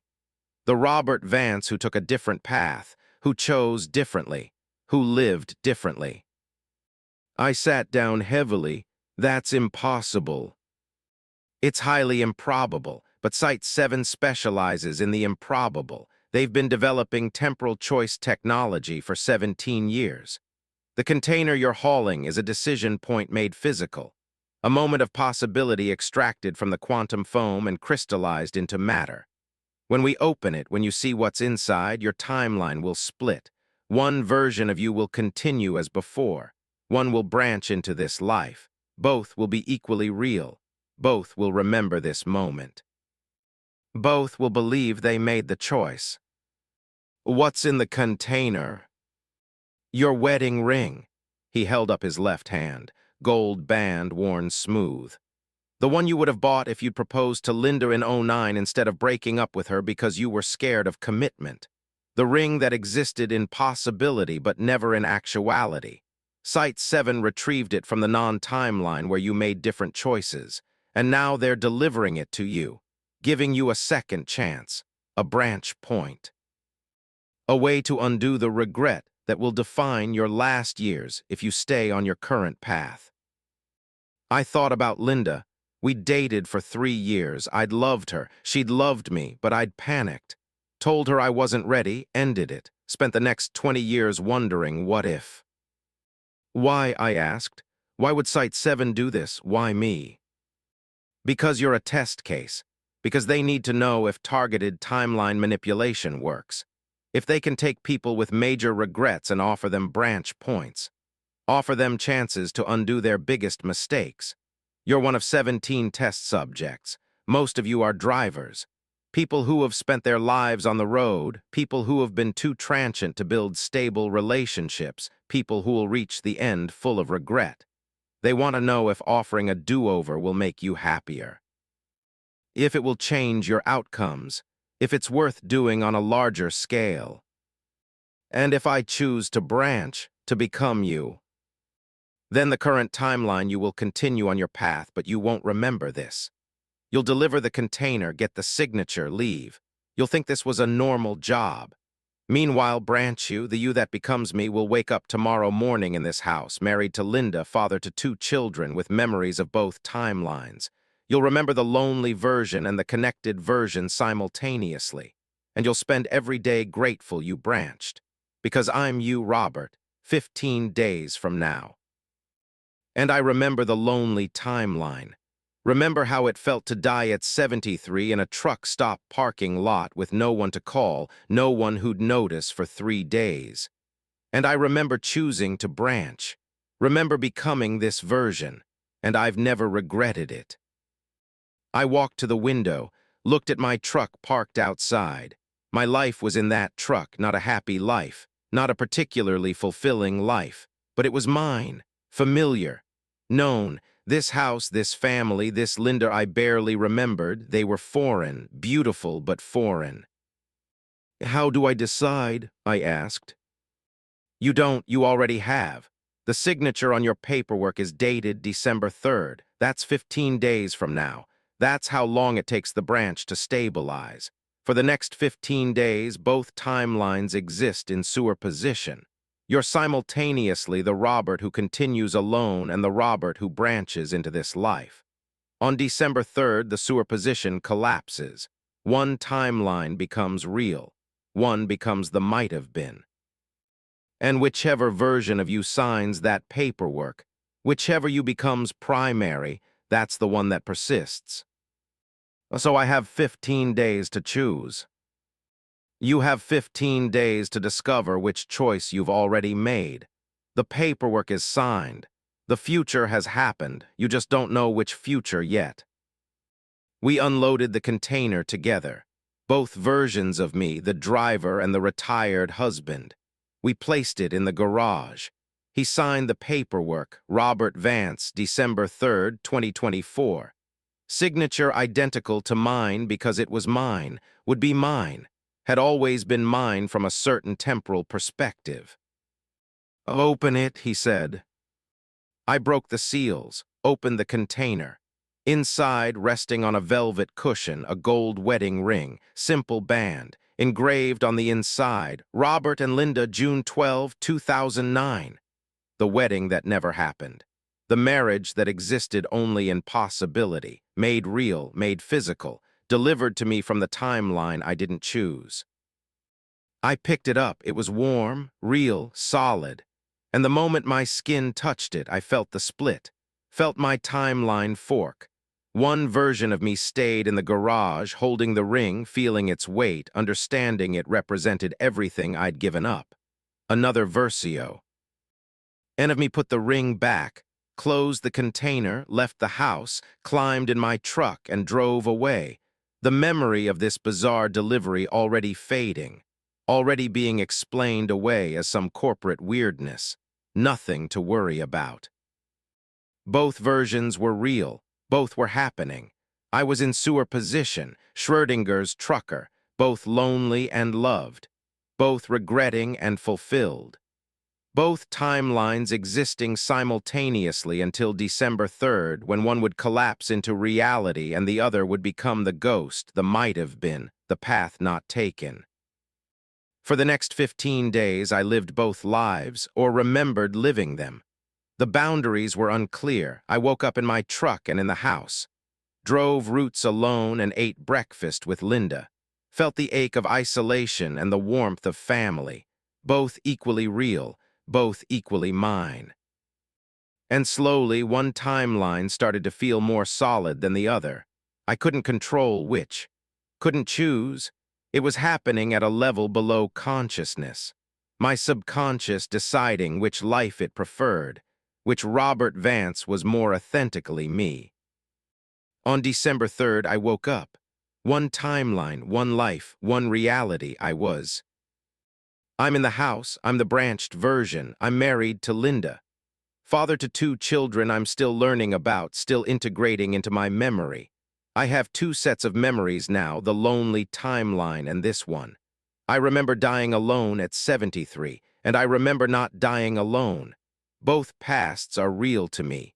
Both futures were possible. My consciousness chose this one. The other me, the one who stayed on the original timeline, he's out there somewhere, driving, not remembering this happened, living the life I branched away from. He's real too, equally real. But we're in different timelines now. The sewer position has collapsed. I look at the ring on my finger, the ring that didn't exist until Site 7 retrieved it from possibility. The ring that split my timeline. The ring that let me choose a different past, a different future, a different me. Linda asks if I'm okay. I tell her I'm fine, I'm better than fine. I'm the Robert Vance who got a second chance, who delivered cargo to himself, who received a wedding ring from a timeline he didn't live, who chose, at a level beyond conscious thought, to branch into love rather than continue in isolation.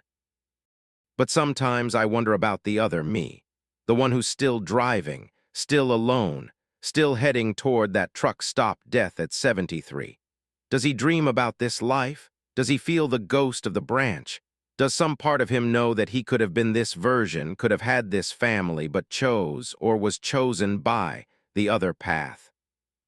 And I wonder, how many other forks are there? How many versions of Robert Vance exist in branch timelines, all equally real, all making different choices, all living different lives? Am I the primary Robert?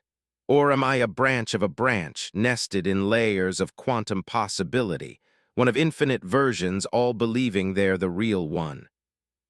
The delivery changed everything, or changed nothing. Both are true. I'm Robert Vance. I delivered cargo to myself. I signed for it 15 days before I delivered it. I opened a container holding a wedding ring from a timeline that never existed until it did. And now I'm living a life I didn't live, remembering a past I didn't have, choosing retroactively, branching backward through time.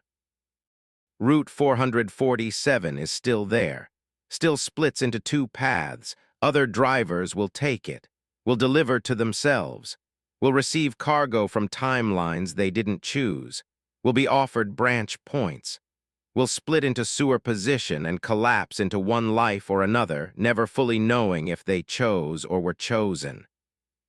The highway provides, and sometimes what it provides is a second chance, a different choice, A wedding ring from the life you might have lived, delivered to you by yourself from a future that hasn't happened yet but has already been signed for. I'm Robert Vance, 59 years old, retired trucker, married to Linda, father of two, living a life I branched into, remembering a life I branched away from, both pasts equally real, both futures equally mine. And somewhere on some highway, another version of me is reading this same document, wondering if he's the branch or the original, wondering if his lonely life is real or if this family life is real, never knowing that both are true, that all versions are true. That Site 7's experiment succeeded. That consciousness can split branch, choose retroactively, and live in multiple timelines simultaneously, each version believing it's the primary one, each version right. The cargo is delivered, the signature is verified, the timeline is branched, the choice is made, or was made, or will be made. Temporal logistics is above my pay grade, I just know I'm home, and the other me is still driving, and both of us are real, and both of us are Robert Vance, and both of us delivered cargo to ours. Elves, and neither of us knows which one received it. End of 10 stories. All 10 stories complete. Each story is exactly 2,500 words, featuring unique trucker names, immediate horror hooks, escalating tension, visceral details, and disturbing endings. Every story explores different paranormal unexplained phenomena with psychological depth and constant engagement from the first sentence to the last.